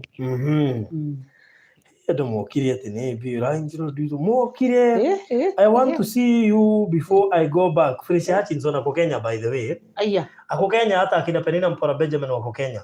Freshia, unajua Freshia amezoea kunitext. Sasa mimi message zenye sijasoma ziko karibu 1 something. Unajua nilikuwa vacation. Ziko karibu 1 something. Lakini Freshia, si tafadhali tukitoka live unipigie pap. Tafadhali na kuomba. Message labda umeniandikia message, haki mimi na message. Lakini ni Mungu tu. So tumebakisha 69,000. 67,000. Si utatupea ngapi? Kwa si utoe hata hiyo 7,000 iko hapo, tubakisha 60. Ndio tumalize hiyo story. Hata kama ni 200 uko nayo, 500, 1,000, 1,500, 2,000 tuongezee saa hizi tufikishe hiyo 100k ile tumebakisha 67,000 ndio mam aweze kuintroduce mgeni wake. Sawa sawa. So Alice Mugwero 400, God bless you so much. Hata anataka kuona huyo mgeni. Ndio. Amesikia ni kama ni B. Sisi hatuja confirm kama ni B. Tumesema mgeni wa mama. Mgeni wangu. Mgeni wa mama. Na mtu asijijazia anza kusema tunajua huyo ni B. Ati Juni 49. Hapana, mimi sijasema ni B. Veronica, thank you so much. Umetuongezea 3,000. God bless you so much. Asante sana. So that is 32 plus Mbere Furugo nilijua 3,000. God bless you so much. Asante sana. So sasa tuko 41. Tumebakisha ngapi? Amen. Tumebakisha ngapi? 59,000 ndio zimebakisha. Acha tuone kama Freshia atatuhurumia. Najua Freshia ni wale watu. Mimi najuaga nikimwambia kitu wanafanya. Wacha tuone vile atafanya. Watu wanafikiria Grace Monga maybe ni Pastor Garuja ama ni Kahura. Mr. Garuja alikuwa hapo. Alikuwa live. Pastor Garuja unajua anaweza kuwa live na ako huko ndani. Hapo. Lakini sio yeye. So mwingine anasema ama ni Kahura. Ni mgeni wangu. Ni mgeni wa mama. Ni mgeni wangu. Yes. So ni mgeni wa mama.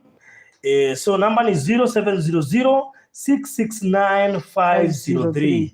0700 669 503. Josephine Nyambura, hapana sio Pastor Garuya. Hapana sio Kahura, Suamu amekataa. Sio Kahura.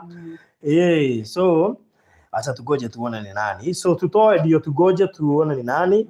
Usigoje na hutoi. Sawa sawa.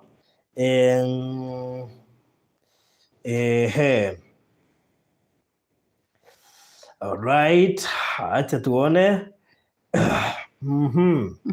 So 0700 669 503.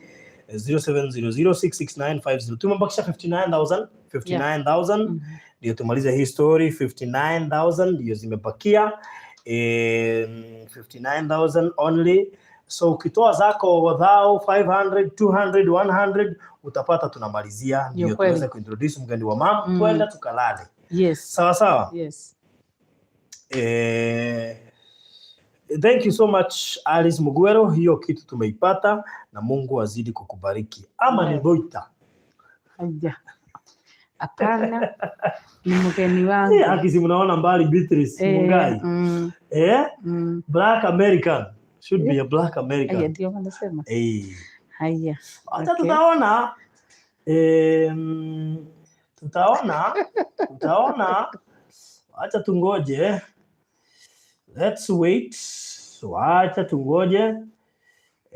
Tutaona sasa hivi. Mwingine ametuma 500. God bless you so much. Amen. Asante sana wewe umetuma 500. May God bless you. Amen. And see you through. Amen. Thank you so much. Fili Joki, kwanza tutumia kitu kabla useme mama anakaa usingizi, na tukisema mama hana usingizi. Mimi niko na mgeni. Mama amechoka wapi na anangojea mgeni. Mimi niko na mgeni. Mama, sasa unaona badala ya kusema amechoka ungekuwa unatuma kitu. Ndio tuende nini mgeni. Ndio acha kuchokea hapa basi. Mimi niko na mgeni. Ako na mgeni na atakuja. So tunapongoja sasa wako 500 wanangoja mgeni. Haya. So 0700669503 wenye wanakuja tuongezeni kitu. Wewe hujaregister leo, imagine uko hapa na hujaregister, si uregister kitu. Register na kitu ndio tumalizie hii story na ndio mama introduce mgeni wake. Sawa. So 0700669503 0700669503. So Dorcas, thank you. Imefika ndio hiyo nimesema imekuja na Equity. Thank you. Amen. Na tunazidi kusonga. Nani mwingine anatuma? So we are tumebakisha 67,000. 67 nafikiri hata ni 66,500. Karoshi gaitheka wekuria Boston. Irene Goro ndio anafika saa hizi, anangojea kuona mgeni. Okay, mgeni wangu ako hapa. Karoshi, tuongezee kitu. Tunatafuta pesa kidogo tu ya kuboost hii pesa imetolewa ya gate. Si nimekwambia Fresh Hutchinson. Mekelea 5. Amen. Nimejua ataekelea. God bless you. Thank you so much Fresh Hutchinson. May God bless you so much. Najua tutoidagia na bado najua ni one of those people wametupea kazi hapa kwa Farodhi TV, Farodhi Studios. Za picha. Ametupea kazi huku.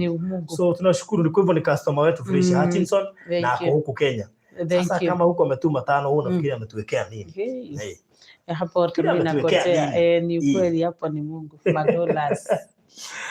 Anyway, so hiyo 66,500 utoe 5,000, hiyo inakuja is it 51,500? Should be 51,500. Haya, so tunasonga tu. Joyce leo si wanatoka Moshi. Kila Joyce anatoa 5,000. Amen. By the way, simamia jina yako. Kila Joyce anatoa 5,000 siku ya leo. Huyu Joyce Clark ameongezea 5,000. Amen. God bless you. Na unajua Joyce Clark hajaitoa kidogo. Joyce anatoa 5,555 kwa kuwa na fresh. Tunashukuru Mungu sababu yenu na so tunasonga. So we were at 66,500 plus sasa hiyo ya fresh ya 5 na ya Joyce 5, hiyo ni 10k, no?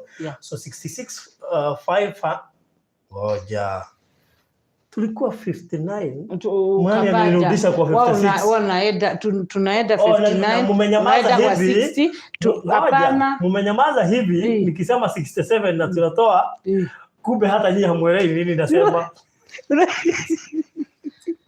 Akina venye mko kini. Baruti hatutaki kukukata, tulikuwa tunataka usimame kidogo tu. Asina mtu anaelewa. Acha niwaambie zikora. Okay. So 37 that is 38,000 plus plus that is 10 14 minus, so tumebakisha 48,000. Tumebakisha 48,000 only. Juu Esther Warui ameongezea 300, Miringogi ameongezea 500, Nganga 500. God bless you so much. So tutatika kidogo kinini muone makilia 48,000 tumalize hiyo story. Just 48,000. So ukitupea ujue sasa tuko chini 50 ndio tunatafuta tumalizie. Sawa sawa. Ni tora boost dola ici tureheirwo cia gate kwa wenye wamefika saa hizi tuliletewa dola. Kwa sababu hatujazoea kuziona hizi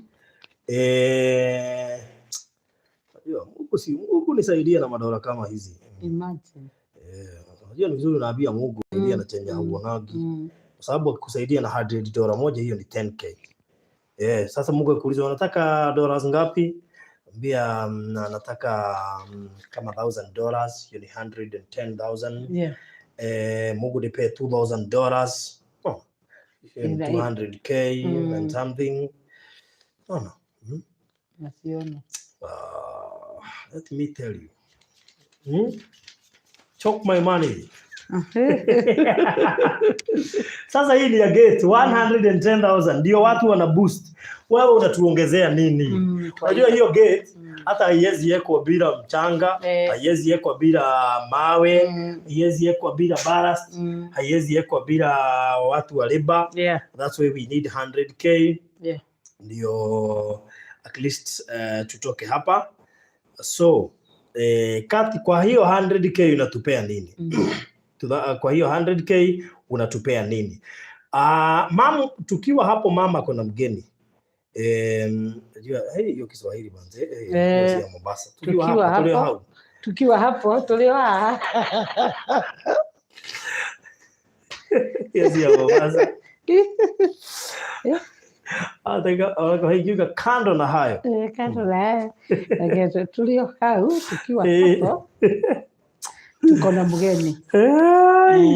Tuko na mgeni na tunangoja mama muintroduce. So nafikiri mgeni wetu anaweza ingia. Kabla mgeni wetu aingie tumebakisha 48,000. Irene Wabo thank umeongezea 100. God bless you so much. Nani mwingine anaongezea tumebakisha 48,000. So hiyo 48 kisha bas mgeni anakuja. Ni kweli. Caroline Ndego hii simu ni afadhali ningeshika hii ndio inatumia 5,000. Ni kama hii simu afadhali ningeshika hii. Inakuaga na power yake. Tungekuwa tushamalizia. Hii simu ndio inapokea 5,000. Caroline Ndego 5,000. God bless you so much. Na unaona sasa hii wanatuma kwa yenye sitaji hata ni kama wako na hiyo namba unasikia hata wameisave hii ndio sitaji na ndio inatumia pesa mingi. Kwa hivyo 48 minus 5 hiyo ni 43. Tumebakisha 43k. Follow tuonyesha mgeni before tuingie job. Gathoni k na nyinyi tumeni kabla tuonyeshe mgeni. Ndio tuonyeshe mgeni kwa haraka. Sawa sawa. So tukimalizia tumekisha 43k. Karoshi thank you. Na unajua amekuja saa hizi. Karoshi ameingia saa hizi. Na akatuma. Thank you so much Karo. May God bless you so much kwa kuitika mwito na Mungu akubariki sana. So thank you so much and may God bless you so much. Florence Njoki 1,000. God bless you so much. Asante sana. Tumebakisha 42,000. 42,000. Nani mwingine? Hizo 42,000 zinaweza tolewa na watu wawili, watoe 2020. Hizo 42,000 zinaweza tolewa na watu wanne. Kila mtu atoe 10. Hizo 42,000 zinaweza tolewa na watu wanane. Kila mtu atoe 5. Wewe unataka kuwa wapi? Ungetaka kuwa wapi? Na at the same time zinaweza tolewa na watu 40. Kila mtu atoe thou. Watu 40 zikuwe 40,000. Sasa wewe utataka kuingia wapi? Kwa mwenye atatoa thou, kwa mwenye atatoa 5k, kwa mwenye atatoa 10k ama 20k. Ama watu 80 wenye watatoa 500. So ungetaka kuwa wapi? Na Farudi tukiendelea wakumbushe tomorrow niko na wimbo mpya. Na itatoka by 6. Na siku hizi una release nyimbo sasa niko na 5. Nina release kwa hivyo tomorrow morning. Na by the way hata Davis nimesikia hata yake ana release kesho. Haja. Kwa hivyo kesho watutembelee pale. Wow. Very good. Tutangojea huo wimbo. Na najua ni wimbo mkali. Maana hujaituangusha. Ni kabisa. we need 100k and saa hizi tumebakisha 42k. Yeah. Sawa sawa? Yeah. Sasa na tunataka betanikesha hapa leo nikigoja bei wa mama. Nani alisema ni bei? Unajua ni vizuri tuelewane hapa. Mimi si kusema ni bei, nilisema mgeni wa mama. Mgeni wa mama. Period. Ai.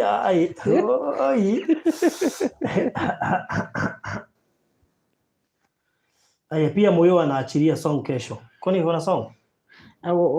Watu wanaachilia kesho. Okay, wako na song. Bado wako na song. Nakiwa na Young Blood. Wow. Yeah. All right. Wedi Phillips, umetuma nini? Unajua ni vizuri ukigoja. Unajua wanaelekea 600 people. Wanangojea ati bei. Si tunasema ni bei, tumesema mgeni wa mama. Mgeni wangu. Na wakaanza kusema ni American. Mgeni wa mama, you never know. You never know. Hatujui hata sisi tuangoja tuone mgeni wa mama ni mgani huyo.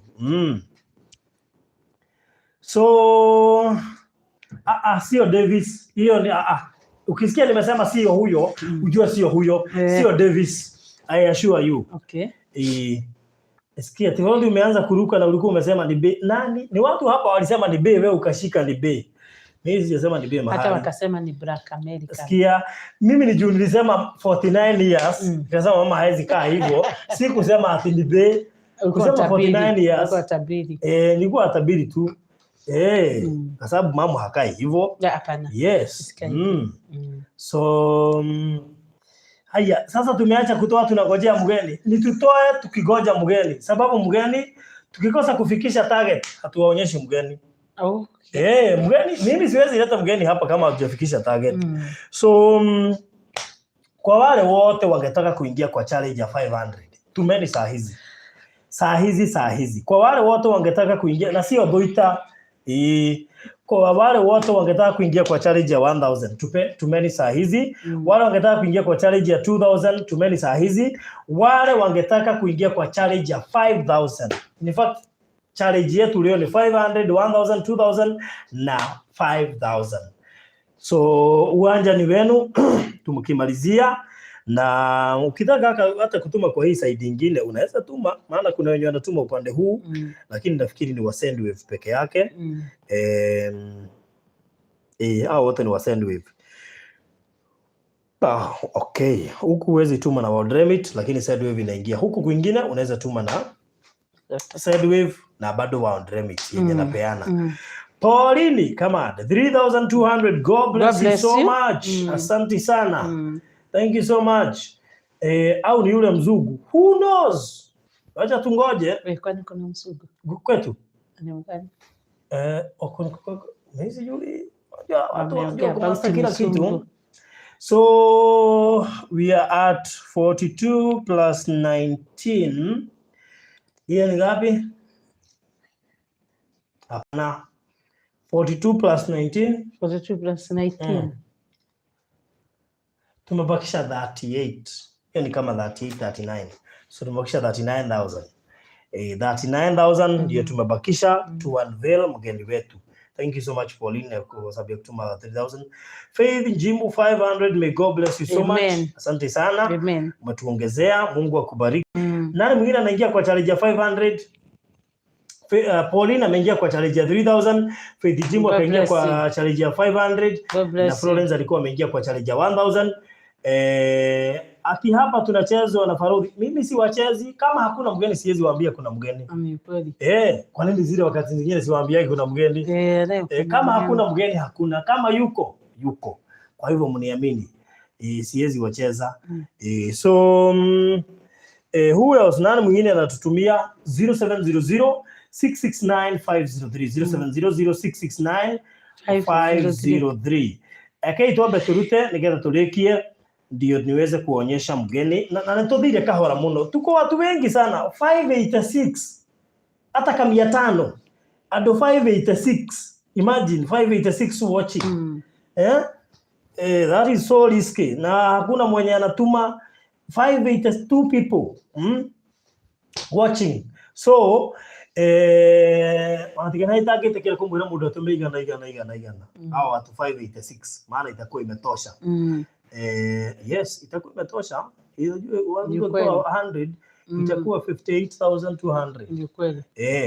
So aiko we hahana ni ratu irorera na nirona namba ya thimo tuikirie kindu. Yes, tumalize. Ni nyumba turaka by the way. Tunajenga nyumba na ni nyumba ya watoto 12 wa Virginia pamoja na Virginia. So thank you so much kwa wenye wanazidi kutuma.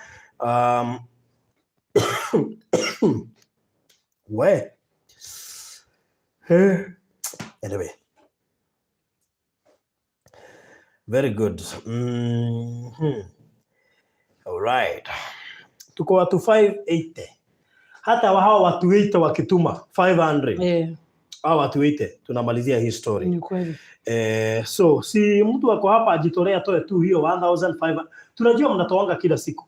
Nitoe murutaga muthenya tutoka hakuhi o muthenya no ni toy no tuhote kuhingia target yo na ihenya muno makiria kuri andu me haha makirite o uguo na ringi na nduri watu muona rimwe huja waituma hata mara moja no matuangalia tu hivi unaona tunahitaji pesa.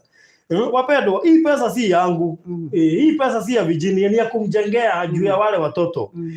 So na likorofio fio tuhota gwika uria na likorofio merekenda thidi ndira understand ni kiu roiga sielewi merekenda sijakuelewa ni nini unataka, si useme tu direct juu sasa sikuelewi.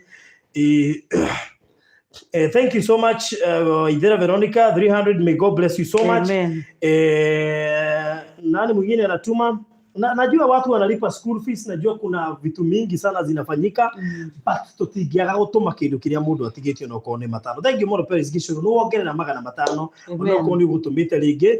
Wacha tumalizane history hii nyumba. Tunajua si yetu tunajenga na tunajua sisi tutaenda kukaa, lakini wacheni tujenge. Niwe gokaririkanagia Ngai he mundu ndakire he handu ndarutire ihigana diari no kihe tondu tuonete andu makiruta testimony cio Ngai amekire thutha wa kuruta. So Ngai ne tuteithie we ukuhota kuheana kindu tuhe turiki horo uyu na Ngai ne gukurathima. So namba ni rahisi sana 0700669503 0700669503. Fresh Hutchinson, boy, I'm in my house. Thank you so much, Fresh Hutchinson. Gaya kwa hata tuona ni ulitaga. Ni Mungu anakupea hata nyumba yako. Yes. So 0700669503 twatigia kindu kinini muno makire ndio atule andu magana matandatu twatigia kindu kinini muno Mirika, thank you 500, may God bless you so much. Yesu wangu igirie mwe, thank you muno makiria, Mungu akubariki sana. Na tuthiite wega pio tondu tutigitie kindu kinini muno makiria kindu kanyama kau gatigarite kanini tungikatharikira tunamaliza hiyo story. Tibea contribute pia goja we defeat umetupea nini ndio useme bea contribute kwanza tupee kitu we defeat na useme ulitoa jana ama juzi, tunataka ya leo jiandikishe. Thank you Alex Jelly 200, God bless you so much. Jennifer 300, God bless you so much. Asanteni sana. Susan Muthoni 200, God bless you so much. Muone atome kiria tigitie niga tulikiririo horo uyu kana matano kana meri kana manana matatu mwana mugwanja matano giri na matano kiria tigitie tuikirie tumalize hii story. Yes. So thank you so much. Tuzidi kusonga. Have fun with Alex. Thank you so much. Mungu akubariki pia. Niga tuhota kuleka gihoro uyu. So eko heke ndu tigetie tuongerere akone kurutite tuongerere niga turekie na Mungu atakubariki. So tudite wega muno makiria. Tumesonga vizuri, tutigetie ngiri 35,000 only. 35 tutikajane besha icio uri okuheana ngiri aheana na ngoro theru na menye Ngai ni kumurathima. Monica Meya 600, God bless you so much. Asante sana. Thank you so much and may God bless you so much. So Remnant Nyahangi anasema atatuma 1000 kesho. Thank you so much. Utikogireti ginya go pledge hiyo tali dhaishi na pledge na utakuja kutoa na Mungu atakubariki. Sio lazima utoe saa hizi. Unaweza pledge pia na utoe kesho. Yes, so 0700669503. Yes. We are almost there. Tutigeti giri 35. And I'm going back to school. And I'm at the time we should get in na muno. But still we can do better than what we have done. Ina tuhote gwika wega ona makiria ona mama yaigirie ni yacokia ciana cukuru na imwe ni icokiri umuthi. So you understand kila mtu akona hiyo nini akona hiyo pressure. Alex Jerry umeongezea 100. God bless you so much. Asante sana. Mungu akubariki. Graduate sorry Farodhi niko na msiba. I would like to give but praying for mom's house to finish soon. Okay, thank you. Mono makeria na pole sana. Mungu atazidi kukuongezea. Nimetuma kwa hiyo namba nyingine. Let's confirm. Catherine, thank you so much. Catherine 500. May God bless you so much. Zimeingia. Sofia Musioka 300. God bless you so much. Zimeingia. Nani mwingine? Tudhie na spirit hiyo tuliketie. Nani mwingine? Who else? Tumebakisha 34,000. Can I send 1,000 tomorrow? Yeah, Elizabeth Wambua, you can send even tomorrow. Thank you so much. Teresia Mogo 300. God bless you so much. Asante sana. Nani mwingine? Who else? 0700669503. We are almost there. Tunamalizia. Nani mwingine? Nani anaweza tuboost kama ni 5k na 10k ndio tuweze kuhit hiyo target kwa haraka kabisa. So najua uko hapa na unaweza tu boost ndio tumalizie kwa haraka na Mungu atakubariki. So 0700669503 kirio tigeti tuongerere tuliki horoyo twatigia 34,000. We are left with 34,000. 34,000. Tumalizeni mama Kalale ni Moras asante. Tumalizeni mama Kalale. Thank you so much Jane W Mwangi 5,000. May God bless you so much. Asante sana. Thank you kwa kutuboost. Nani mwingine anaweza tu boost? Nani mwingine to boost? Thank you so much. So tumebakisha 30k. Actually 20 around should be 29. Tumebakisha 29k. Yesu ni Bwana sent 5,000 pledge ya Nyawera confirm. Yesu ni Bwana. Sasa unaitwa nani jina yako? Yesu ni Bwana. Yesu ni Bwana. Yesu ni Bwana. Anastasia Njoroge 200. May God bless you so much. Thank you so much. 0700669503. 0700669503. Hatuja kuzuia ku pledge, so you can even pledge na tutashukuru. So tumebakisha 30 to actually 29,000. Wape namba ma'am. 0700 669 503.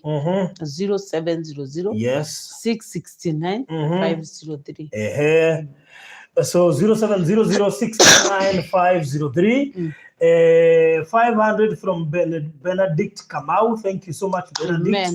God bless you so much. Thank you. Na naangalia both sides manake kuna watu wanatuma upande huu mwingine. Thank you so much. 0700669503. So gradual pole sana na najua Mungu atawapea atawafanya nini? Atawapea amani, atawafariji wakati huu mgumu. Vicky James unaniambia umetuma. Thank you Vicky James. Asante sana. Julius Mbogo 100 zimefika. God bless you so much. Thank you. Thank you so much. Yesu ni Bwana, nimeona. God bless you so much. Asante sana. 0700669503. 0700669503.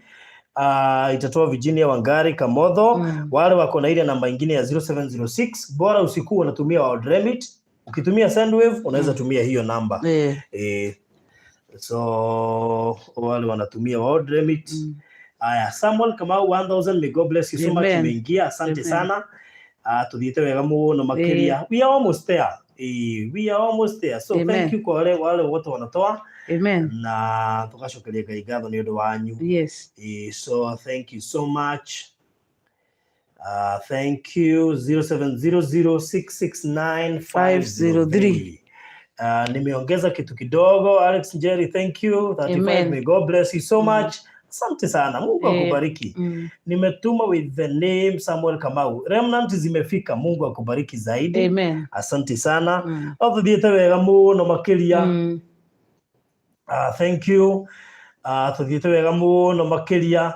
Thank you muno makiria ni Moras mwena mundu gwitwa Alex. Asante sana. Mungu awabariki zaidi. Nimetuma for the remember you were to give me a call guy Anastasia inbox mai nigetha ndirikane kuja kwa inbox yangu ndio nikumbuke tafadhali. Labda nimesahau ama nilikuwa tunaongea na wewe kabla niingie live. I don't know but nitajua.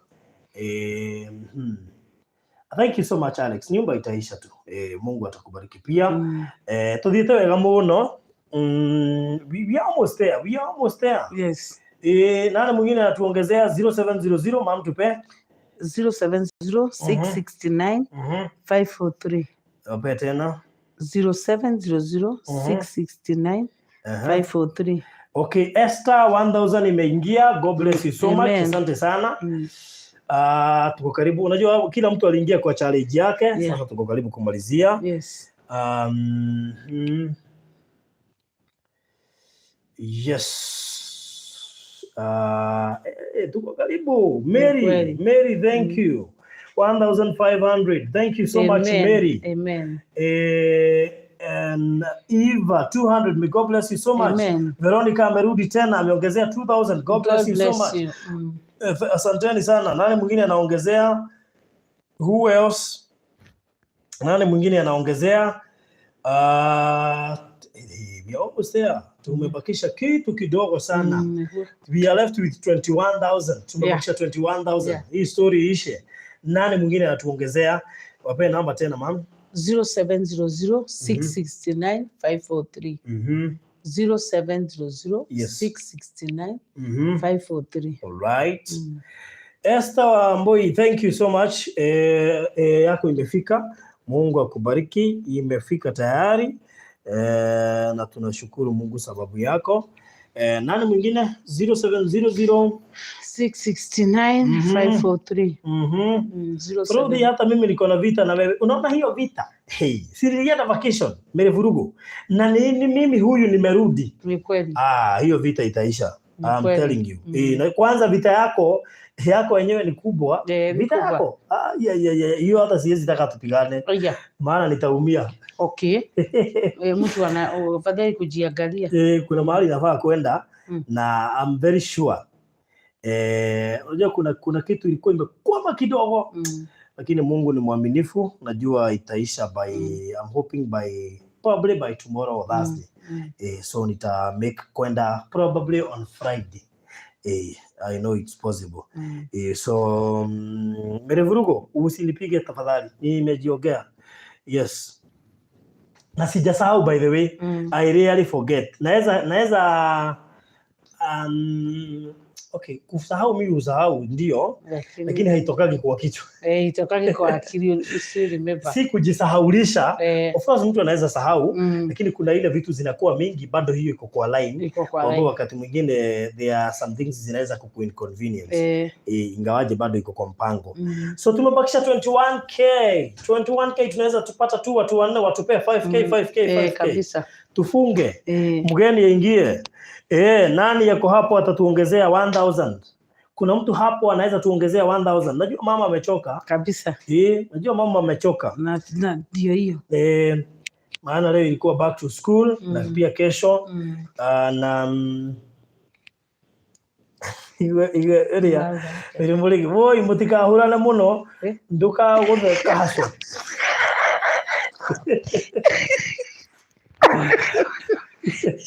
Mira la cuaca.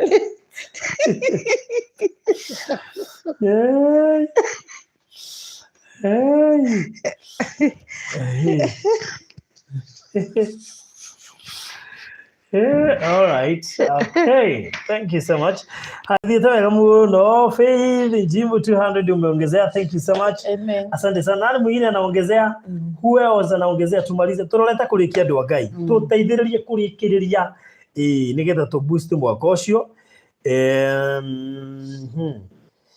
Mwene ndio tutiuma tumwitie mbia no ni tondu wa mbeca icio irutirwo toiga ni tukwenda mucihuririe nigetha at least cingirita 200 uguo cihote gwika kaundu kega after kugura gate ri igana ringi tukimenyenete ari gwika kuria site so Karo ani moigi tutumire kanyamu please Faruthi mugeni ariku jetereire uguo Veronica Kinyenje bani utumite kwanja maita meri riu we ona nuongira njuria mugeni aha mwina Miri Murigi na Miri Vurugo na regi othe akina ucio letwo Miri Kariuki na kina Esther Mombi kina Samuel Kamau riu no mujurie mugeni hande mwire uyu Miri Kariuki no wongerera shilingi 2,000 God bless you so much asante sana mugeni anakuja saa hizi nani mwingine anaongezea who else anaongezea tuleke horo uyo 0700669503 0700669503 we are almost there we are almost there tukiro maundu magirite muno yes kila kitu iko sawa we are almost there wow yes tutigia ngiri 20,000 peke yake just 20k tufunge yes to booster to kinye 20 nigetha turekie atuna maturagia last time mukinyetie ki nigetha mugakome muko wapi mutigetie ha yes hata kuna wengine wanaingiaga wanasema ukitoa wana double. Yes. Tuko na one dada. Muko wapi? Caroline Muriuki amesikia ati Yedi amezuia mgeni aletwe akatoa. Thank you so much 1000 God bless you so much mbocha 19. Tutuleta rakiria gyo katukeheria. Twatigia 19000 period. Esther zako zimefika God bless you so much. Thank you Esther Wamboi zako zilishafika kitambo. Twatigia 19000 Bogerera giri 19000 left. Guthie ngikiraga haha 19000 left 19000 left au watu wameanza kukuja hao nimekuambia ni ukweli yes okay wameanza kuingia what is going on here aya wow yes they were Dorcas men tureheirwo ndora ci haha ndora ngiri imwe okay ni mundu umwe uria ugire ndakae kugwetwo cia gate oigire gate no wera ni ile gate niyo atrehere in terms of dollars ngiri 110 wiki twera andu atiriri maihuriririe no maregucia ndika ni ndo back to school no ni marageria to tutigitie nyingi no turathio kahora ona Dennis Kimani agituongerera ngiri 3 thank you uko ni cio wakora tugika uria mundu gwitwo Dorcas no ni tugithiete wega Ngai ni atuteithitie turathio kahora ndu twetagia mbeca icio muthenya uguo tutienda kuhanyokia andu tuthia kuma haria twambiririe kugura kea until today na tuthie twarugamia hari mundu ngo watuhe ngiri amen God bless you thank you so much umetupea thao God bless you so much imekuja na Equity imefika na tunazidi kusonga tu yes we are almost somewhere. What is the balance? Sini nimekuambia. Ameuliza what is the balance? So that is 19 minus 4k. That is 15k. Dorcas zimebakia 15k. Ni Marasa amesema ni 15 years, ni 15k. Unajua wanajua huyo akiuliza. Unaona hata washampea balance. Wow. Huyu unajua ni yule alisponsor safari ya Malindi ya Mombasa. Unajua 40 something 45k alafu all of a sudden akatoa 60 something. Na alikuwa ametoa 20. Na akatoa 20 kwako. Yani the same day alitoa 45 plus 60 what plus 20. It was wanted now. Na unajua hiyo sio safari ya kwanza. Umejua amekuwa akitufanyia hivyo kutoka wakati tulianza. Ona ni demo ile ni sponsor mwega wa Faruthi TV. May God bless you so much.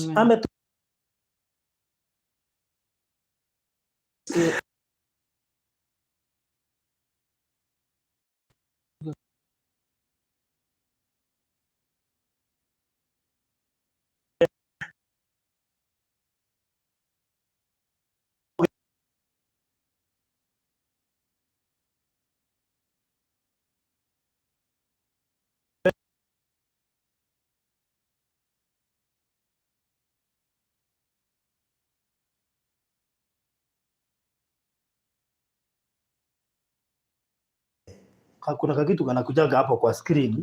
Akikuja sauti inapotea. Inapotea. Sasa iko hivyo. So Dorcas, manake tu kugaga atiri sauti imerudi. Niambieni kama imerudi. Niambieni kama imerudi. Niambieni kama imerudi. Imerudi. To kugaga atiri Dorcas Marakia. Ngai akuongerere hinya. Kabisa. Ngai akuongerere mbeca. Ngai akuongerere riri wake. Ndugakure. Ngai akuongerere matuko maingi. Ngai akuhe favor. Grace yake turage iguru riaku. Akwararamirie mihaka. Kiria giothe uri hoyaga ndukanage. Ni uri utwikaga.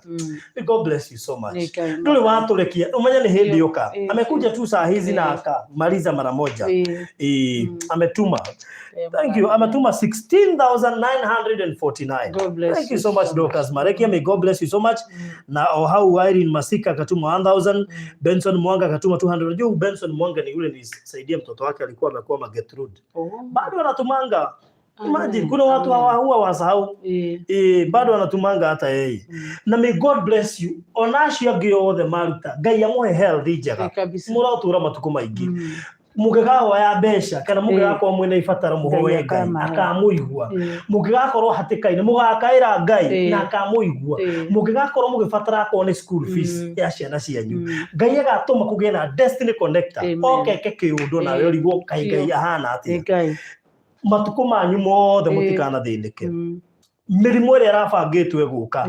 Ngai aromo mirimu teno ya covid ti mirimu imenyagwo riria roka. Ing'oki ciothe cigoka itikana muhutie. Munyu mugutura muone njiarwa na njiarwa cianyu. So may God bless you so much. Ndoigwa ginya ni moraza ruga happy birthday Dorcas in advance. Okay, kwani yako na birthday? Si anaongezewa miaka, si umesema iongezewa miaka. This is my birthday month. 22nd. Birthday month. Wow. Sasa Dorcas, mtu anaweza kupea nini wakati wa birthday? Usikia umefurahia. Akituambia Dorcas, lakini tutakuombea. We promise tutakuombea zaidi. Na tutamwimbia 22nd na msisahau. Sasa unajua venye tutafanya juu hayuko huku, tutapikisha keki tulikulia hapa. Hapa tutaikata live. At least. Tuikate live na tuikulia hapa akiona as a way of celebrating you. Sawa. Tondu riu Dorcas mahali. Fupishes mukae mkinikumbusha. Aki tusisahau hata mimi nitaandika mahali. Fupishes. Kwa hivyo ni after mashujaa 20th, 21, 22. Aya, ni siku kadhaa. We are almost her birthday, si ndio? We are almost her birthday. Thank you so much. Sherehe tunayo sherehe. Sherehe ipo sherehe. Kabisa. So thank you so much. Ndake na muno Dorcas Marakia zimefika na we thank God for you. Na thank you muno kule aria ngimarathi mongerie jeni murege no wongere magana matatu. God bless you so much. Wow. So to 103,000. We thank God for that. Ndimwongerera ndora iria Caroline Mwiti ametuma 10,000. Ameongeza 10,000. Thank you so much Caroline Mwiti. Na waiga itika kwa shi 103 shikorwo shi 113. 113. So tunawaji kutoa 113 na tutihigiriria mundu wothe ukisikia utaongezea zidi kuongezea thie na mbere na kuongerera nginya tondu wira ti muthiru wira saidi ti muthiru na nijue ni kuhuthika uria kwagiriire guo ciringi yanyu ndiuragira mwarutanithia kuri maundu maria mukwendaga na ikahuthika uria kwagiriire and we thank God for you. Wow, blessed and highly favored 10. Thank you so much. May God bless you. Amen. So much. Blessed and highly. That's why you are blessed and highly favored. Imagine. Hata unajijua. Imagine ndio maana umetoa hiyo Caroline. Eta blessed and highly favored. Amen. So Caroline, you will remain to be blessed and highly favored. Thank you so much and God bless you so much. Wachene Mungu aitwe Mungu niguo mere muri geroiga. Absolutely. Thank you so much. Ona waruta ciringi 100, we waruta ciringi 35, we waruta ciringi 50, waruta ciringi 500, ngiri yaku 600 maku, 400 maku, 2,000, 10,000, 5,000, 20,000. May God bless you so much. Na wewe wa gutura thi no we wewe matuko mare gutura thi no ni ukura hama wiko magai so mbarikiwe zaidi. Wow. Yes. Nitanunua keki watoto wa mamu wakule. Dorcas. Muthenya ucio wa birthday. Okay, very good. Turamerera. Aya, na riu ri muthenya ucio twamuka mukihuragwo mbica iria. Akiri muthenya ucio. Yes. Muthenya ucio. Thank you. Veronica. Veronica ona akiongereire umuthi ngwiciria ni high performing. Amen. Ni ongerera 700 ni utumite 2,000 na kindi ni utumite 2,000 ingi. Na ni atumangite. So ona we atumite ndugatige gutuma tondu mwako nduri ti muthiru na Ngai ni gwiteithia. Yes.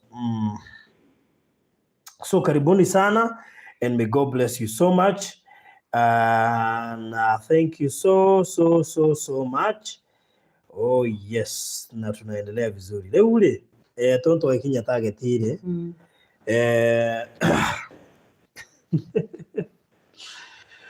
Mamu ndo no wakiumana mugani tindije.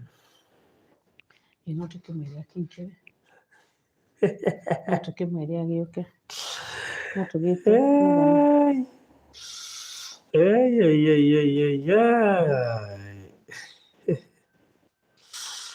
Mere furuga rori Emily Mweti. Yurire tu Caroline Mweti. Ni marora ni hau. Ati be no ugire ni be uroka. Atu marauga ati. Uliona ni ndia anawachocha. Nani? Wedi Phillips ni wora machocha. Ni uthi hado jugire be. Sasa. Jugire ati mamwe na mugeni. Na tutiko mu introduce ile. Wameonekana. Kuna maombi. By the way, wanaona watu wanaweza kuona kama it's over. Lakini hao wanaona kuna maombi. Wow.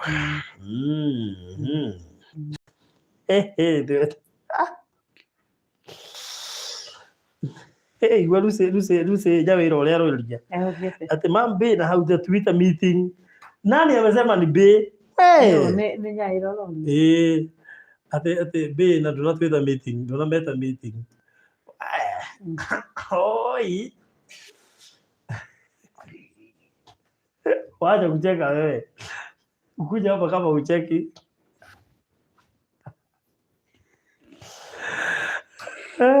Ate demutara mai.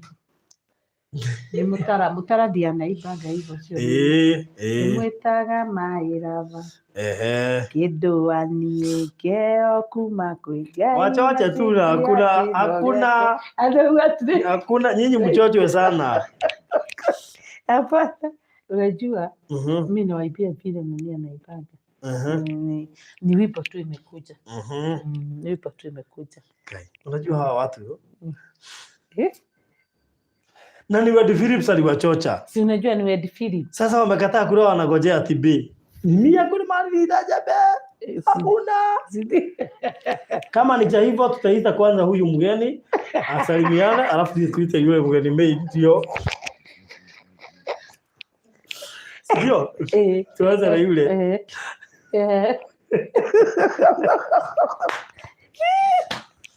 Ndio. Akuja salimia. Kwanza ukuja utusalimia, alafu kuja mgeni wetu ndio at least wakuwe la hope kidogo. Sasa Wedi Phillips ndiye aliwachocha. So leo ule aya. Kuja tusalimia. Anakataa. Ngoja. Wacha tuanze na huyu. asalimiane alafu ndio mgeni wetu wakuje.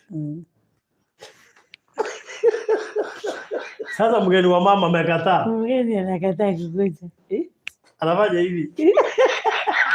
Anaucha. Bila wasikia watu wamechangia.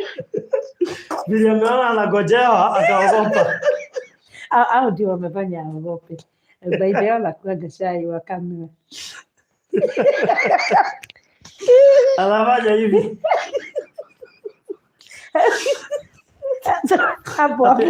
Hapo ndio huo unawish kamera igeuke ifanye ile kitu. Sababu unajua ndio wamefanya aogope. So sasa juu amekataa, acha tusalimue tu na mgeni wetu wa pili. Ndio mgeni wa kwanza ni kama amekataa. Ni kama amekataa. Maybe anafanya hivi. Lakini vile unajua anasoma comment anaona watu 700 wanagojea. Comment ndio zimeleta. Comment nyinyi mgenyamaza. Sasa mnafanya aogope na hataki kutrend.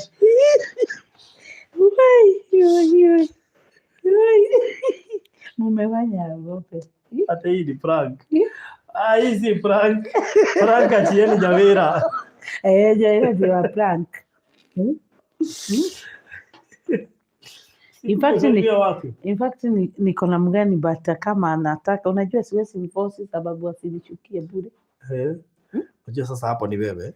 Hapo anakuaga nini? Shai wa kamera aliniambia hivyo. Kwa hivyo washa huyo mwingine akuja salimiana. Hapo huyo alikuwa main guest. The main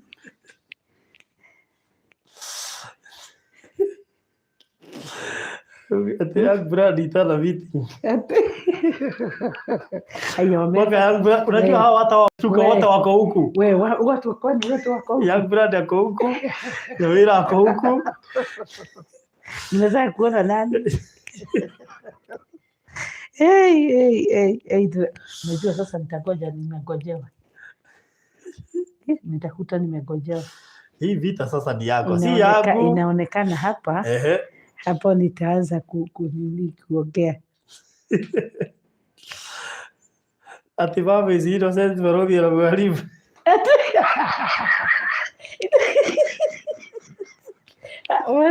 Mbona unanioneanga nani?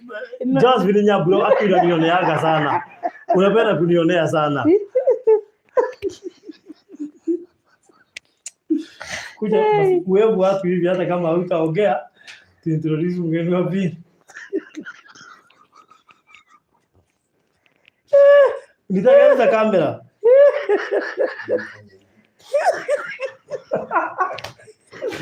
Nitageuza kamera. Ama nivije pale iangalia huko.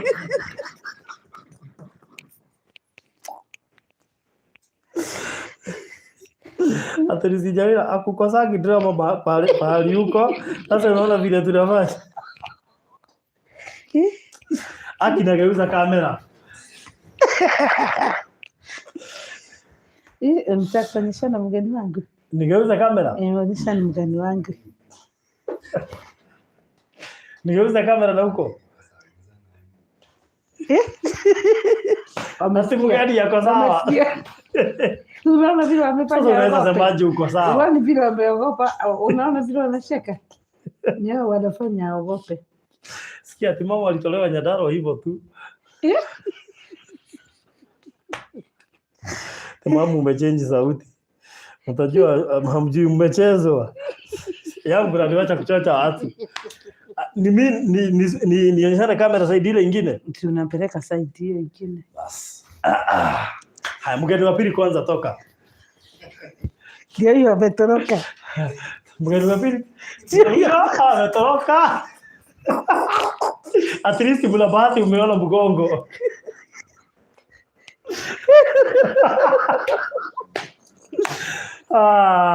Mgeni ameshtuka zile comments zinaanguka hapa. Sasa unafanya mgeni wangu atoroke zaidi. Basi mgeni wa pili kuja utusalimie. Kuja utusalimie. Sababu umepeleka wapi mgeni wa kwanza sasa utaangalia wapi? Akuje hapa tusalimie. Kuja hapa. Tusalimie hapa. Mgeni wa pili ametoroka, kuna shida. Mgeni wa pili ametoroka, ngoja tumpe microphone mgeni wa pili sasa. Haya, hello. Kama Kipchoge.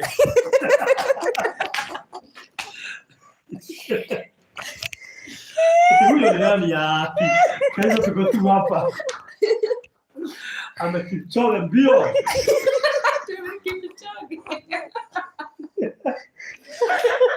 Ama Kemboi.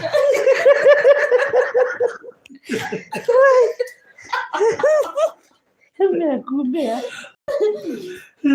Anasoma kama hapo ile kile. Ni shy wa kamera. Huyo si Kikuyu, ni Mkale. By the way, it's not a Kikuyu.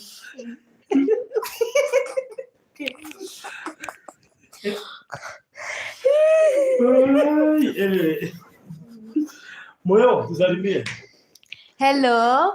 Sasa mimi ndo nimekuwa nikingojewa. Mimi ndo nilikuwa mgeni wa Getio. Nani anakungoja? Hapa Si wote. Mpaka wamefika 700 wakiningojea mgeni. Si ni mimi mshindo ukisema mgeni? Wewe? Mimi nikasema wewe ni mgeni. Mimi kwa nini uliniambia nitoke kwa kamera? Anyway, Farodhi, umekuwa aje? Unataka mimi nimekumisa hadi wewe? Wewe acha. Gani? Uko na namba yangu moja hata nipigie. Ile siku ulikuwa unauliza swali. Si bado nilikupa mama. Si inafaa kuwa ujue hadi yeye si ako na namba yangu. Msaliana. Unanipigia? Nikupigia mimi ndo nilikupigia. Kutoka uende college au guziki. Asa, wewe ni wewe utahuragira hata uko na namba yangu. Sasa basi ungelenga hiyo story. Unajua tutablemiana. Ungelenga. Anyway, unajua watu bado wana contributing hadi kwangu. So mimi nilireceive 1476 kutoka kwa Phyllis Njuguna. Ongeza hapo. Yes, so uongeze hapo. Uongeze hapa.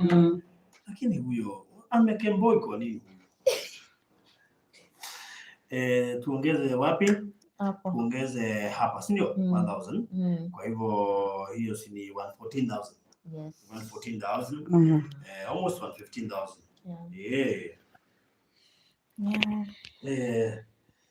Rodi hata Joy alisema anakumiss. Haya. Joy alisemea hata by the way tukiwafupisha. Alisema niko na swali. Nilikuwa ni Farodhi hata akujagi huko hata siku moja. Siku yote alisema siku zote. Siku zote akujagi hata siku zote. Kwa hivyo you have to Joy mwambie akiwa na hiyo story na kama. Amen. Hata barabara by the way ilitengenezwa. Gavana wa kwetu. Very good. Huyo lazima ni yule wa anaitwa Nuts. Wa kwetu ni Hona Bunyoro. TMP. Alisimama yeye mwenyewe kasema kazi. Lakini unajua siku hizi hata wabunge wanasimama mahali kuna barabara ya World Bank. Yani World Bank imetengeneza, anasema unaona hii barabara, hii pesa ni mimi niliwaombea huko. By the way, lakini tulimwambia unajua ni kushibwa imeshibwa. Tulimwambia at least Kamara sababu tunahofia kukinyesha unaweza kuwa kubaya kuliko mbele. So tunamuomba tu mahali yako hata kama ni Karami. Sasa tuanze kutoka about Maram. Rami. Yeah. Wow, pamoja na mbele. Nini tariki ya kugeithania?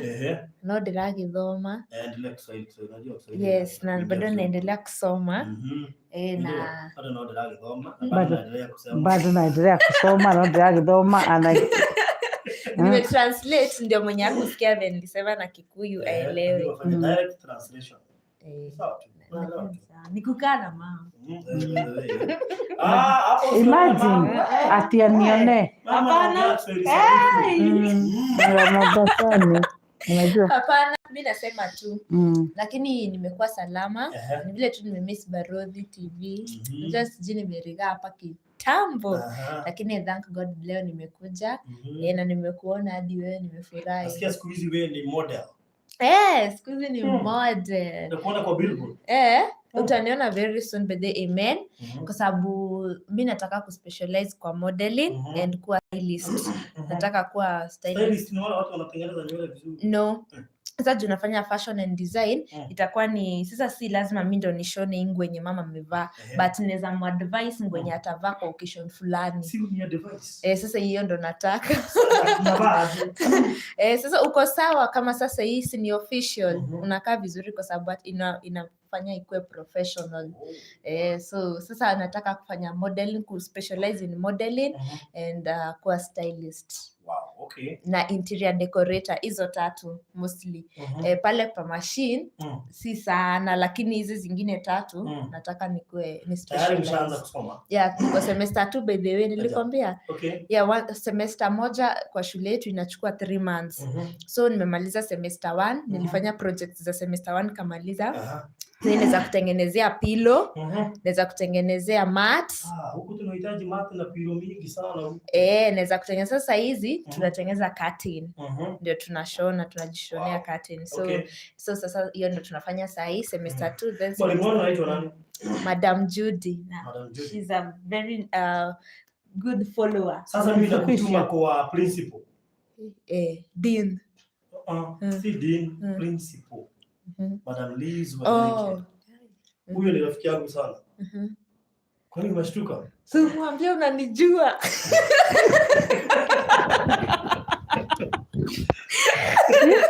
Introduce. Kuja kutembea shule. Alafu nikuite. Please sana. Oh my God. Please do. Unajua venye anaingianga class kila mtu ako like mpaka mnajua ka perfume kaka. Walikuwa strict. Why? Are you serious? Yani alafu tena akiweza kusalimia uko like unajua, so watu wakiweza jua ananijua. Sasa unajua siku moja nilikuwa kama mzazi. Hebu kuja. Niite young blood, aitwe. Sasa huko mnajiita aje? Unajua hizi majina za online najua huko hakuna. Anaitwa young blood yeye. Chana but bado anamuita Peterson. Sasa huko ni Peterson. Jina nyingine? Wambogo. Peterson Wambogo. Unajua huko siwezi enda kusema young blood. Huko nasema niitwe Peterson Wambogo na Margaret Wamoyo. Mimi nitakuja huko. Kuja. Ni wasomea hapo kwenye principal. Sasa kwa nini?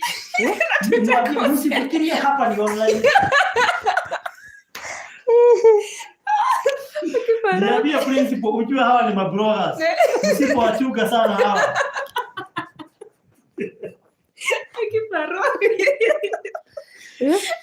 Si mabloggers. Hawa wanaweza maliza na watafutie wanafunzi huko online. Unajua sasa ungekuwa unafanya media, sasa ukiwa na Wambogo mngetishia watu. Sasa mshahara create platform, lakini mtie bidii. Tunasema online si kila kitu. Umeona juzi Facebook na WhatsApp tulizimwa wote. Ulijua? Sikujua.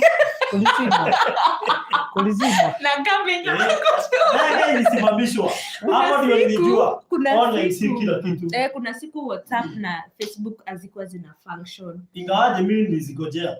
Zilikuwa sana 8. Karibu saa hapo. Hata mimi niligojea. Usipotea around 5. PM. Karibu 10 hours. Hakukuwa WhatsApp. Unajua nilisikia watu fupisha wakiongea but sikujua. Ni Juma Machindangi huko yako YouTube. Watu walikuwa nafikiria ni WhatsApp zao ziko na shida, wana restart simu tena. Kama mimi nilijulia kwa TikTok ndio nilijua sasa WhatsApp hazifanyi. Watu wa TikTok na YouTube ndio walikuwa na wana notify watu. Sababu hata uwezi yana Facebook kwenye unaona kitu ikikwama unaenda Facebook unaambia watu by the way WhatsApp haifanyi. Sasa hata Facebook ulikuwa unaandikia nani?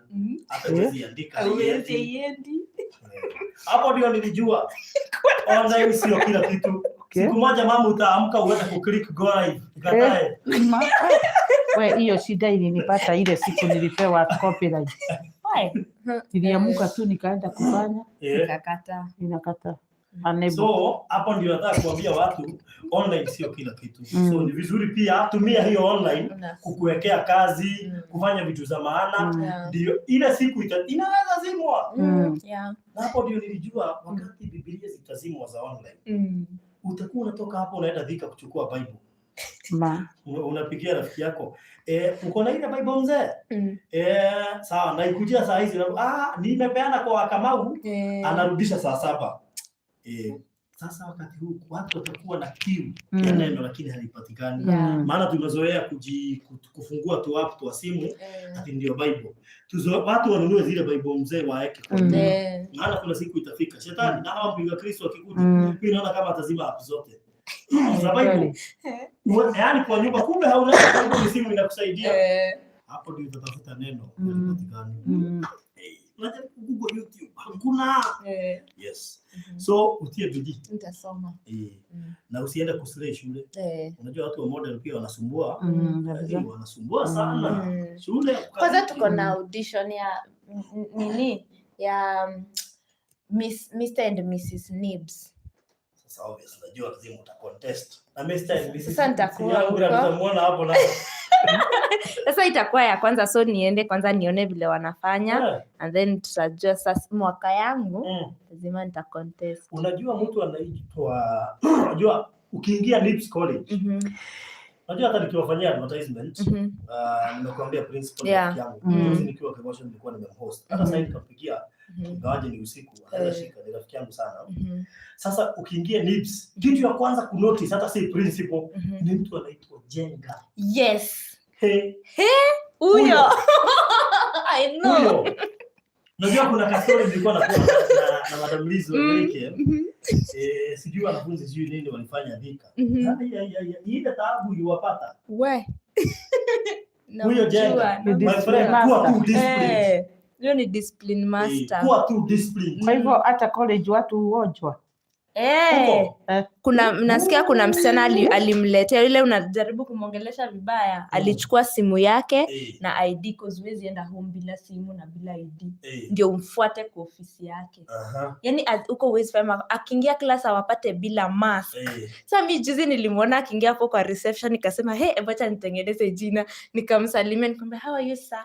Akaniambia I'm very fine, how are you doing? Nikamwambia I'm fine. Kajua si mbaya ukipelekana na rules za shule. But ukijaribu kutoka iwe ni mask kujavaa iwe ni masaa ya class uko nje ama nini mtakosana tu. So huyo usikanyage line zake.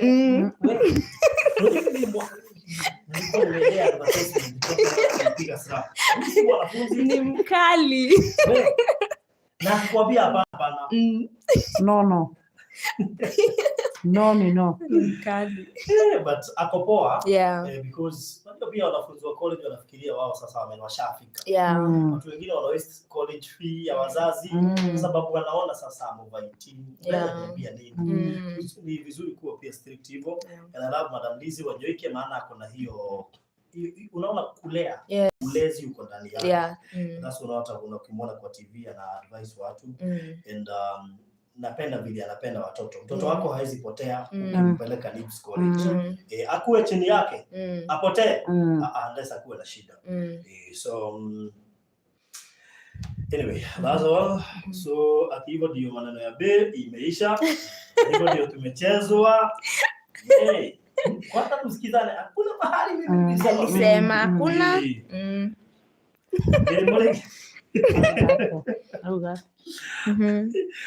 Fresh Hutchinson juu wako Nairobi Kenya. Fresh Hutchinson utakuja hapo pea watu story.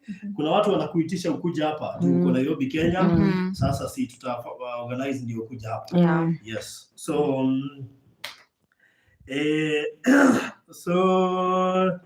thank you so much. Rodhi sijakwambia kuna wimbo yangu mpya ina drop. Ni aje sijakwambia. Unajua vile unakuja huwezi kuja tu. Unajua nakuja kujiuza. Kuja kujiuza. Sasa yangu hata nasikia si ningekuwa hapo pia. Na tunaitoa na yeye. Ni collabo. Tunaitoa tulikuwa studio jana. So in the course of this week tunatoa video. And then sasa upload kwa channel yangu. So ende wa subscribe Moyo Kamotho. Yes, watanikuta hapo, they wait for that song. Right. Tomorrow sangapi? si kesho haijatoka video but within this week to next week na audio. wacha audio itoke guy, wacha audio itoke. Sasa unaimba aje? Unataka kutupea hint ndio tusikuibie? Naweza uimbia kadogo tu ndo ujue. Nimbangwa we wajua vile mimi nakupenda, we wajua vile mimi nakufikiri, mipango yote yako nimeisikia, kile unataka mimi nitakupa. Bwana asema hivyo kwangu, ananiwazia mema kila siku, ananiwazia mazuri wakati wote, kweli najua yeye ananipenda. Wale hakuna mtu anaimba kwa Kikuyu. Kikuyu ni meme. Ni mama yetu. Lakini zangu ziko na subtitle. Ziko na subtitle. Sawa ni Kiswahili, zangu ni English. Manadive yanajishika. Okay. So itakuwa inakaa. Yeah. Oh, thank you so much, Moyo. You're welcome. Guest wangu wetu wa kwanza alikataa. Sasa tukaamua, unajua studio haizi nyamaza. Niwezi nyamaza. Guest wa pili. Ni vile Wanyagula leo hayuko, tumemleta kuwa guest wa tatu. Kweli. Yes. So, Mwalimu ameshtuka msema, nice song. Thank you. Thank you so much. We sang a lovely song. Thank you, asante. Yes, anyway. Hello guys. The guy bwana. Guest wetu alikemboi. Tunafanya nini? Alikemboi. Chomoka hapa. Amesema kama Kipchoge. Watu wanapenda social media. Sio. Kuna wengine alijaribu alikataa. ni shy. Wanyabula alikataa hata artist mgongo. Inaonekana kama mgongo wako unaonekana mgongo, alikataa. Kifaruti. Shangaa sasa. Unajua inabidi ukipata mtu wako social media interact na yeye, unazoea kukua kwa media. Ndio hiyo. Bula hataki kuingia kwa media. Sasa utafanya nini? Unanyamaza kwanza. So anyway. So tukimalizia. Wasichana walika yako utawaambia aje? Unajua kuna watu wengi sana ukufuata. Baadhi labda watu wenye ukufuata wengi ni rika yako. Utawaambia aje? Yes. Nini imekufanya ufike hapo mahali umefika? First of all nitasema ni maombi kwa sababu unajua Mungu mbele ya kila kitu. Mimi kwa familia yetu nimefunzwa Mungu tunamwekanga mbele ya kila kitu. So first and foremost ni maombi yenye imenifikisha penye imefika. Alafu tena kusikiza mama yangu na Kenya anasema unamsikiza kwa sababu mzazi at the end of the day anakuanga correct in so many things. Alafu tena you put so much hard work and you believe in yourself that you can do something. You know, these days watu wengi hawa believe in themselves.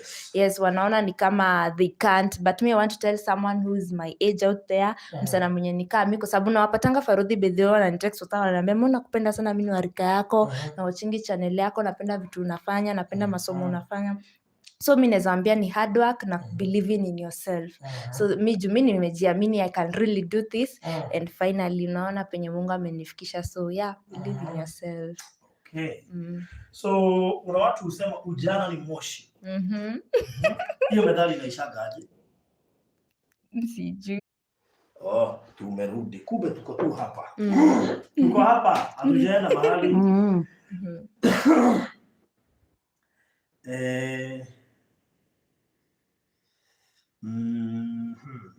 So tulikuwa wapi? Tumerudi. So tunasema kuna wale mademu fikiria wakienda kole, mashafika, life ndio hiyo lazima waikule. I mean starehe, raha, kunywa pombe, kwenda rave na vijana. Is it the right time? Do you think is the right time, and how would you advise young girls out there when you wako pole? Na labda wanataka kuachieve kitu kwa maisha? Okay, unajua yes, hiyo kitu inakuanga so common in colleges. Nimekuja kurealize hivyo because hata wenye wako shule they usually tell us of how weekends wanaenda you know, they have fun with other people and stuff.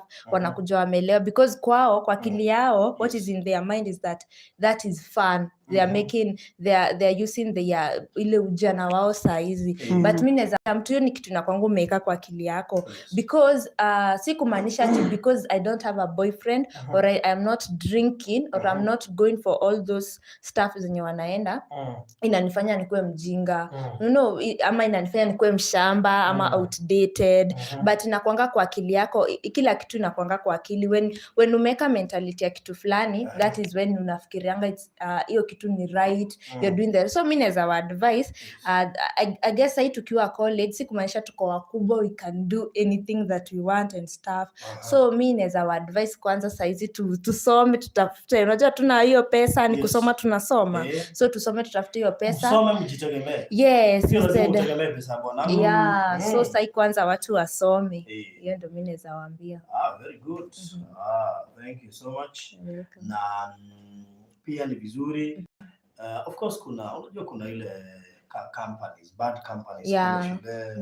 Unajua pia watu wengi wakikuambia na ukaongea na watu wengi hata wenye wameweza kuachieve watakwambia maisha yao iliharibika wakiwa college ama ili waliweza kumake I mean maisha yao ilikaa nzuri zaidi wakiwa kampu. So there are two different types of people. Those people wataenda college ama kampu wafanye maisha yao iishe kabisa. Wengine hapo ndio wakifocus. Because imagine especially wale watu hufanya hizi stories za kuwa daktari na nini, unasoma 7 years. Wale wanafanya aeronautical engineering 7 years. Au watu si wanavumilia sana.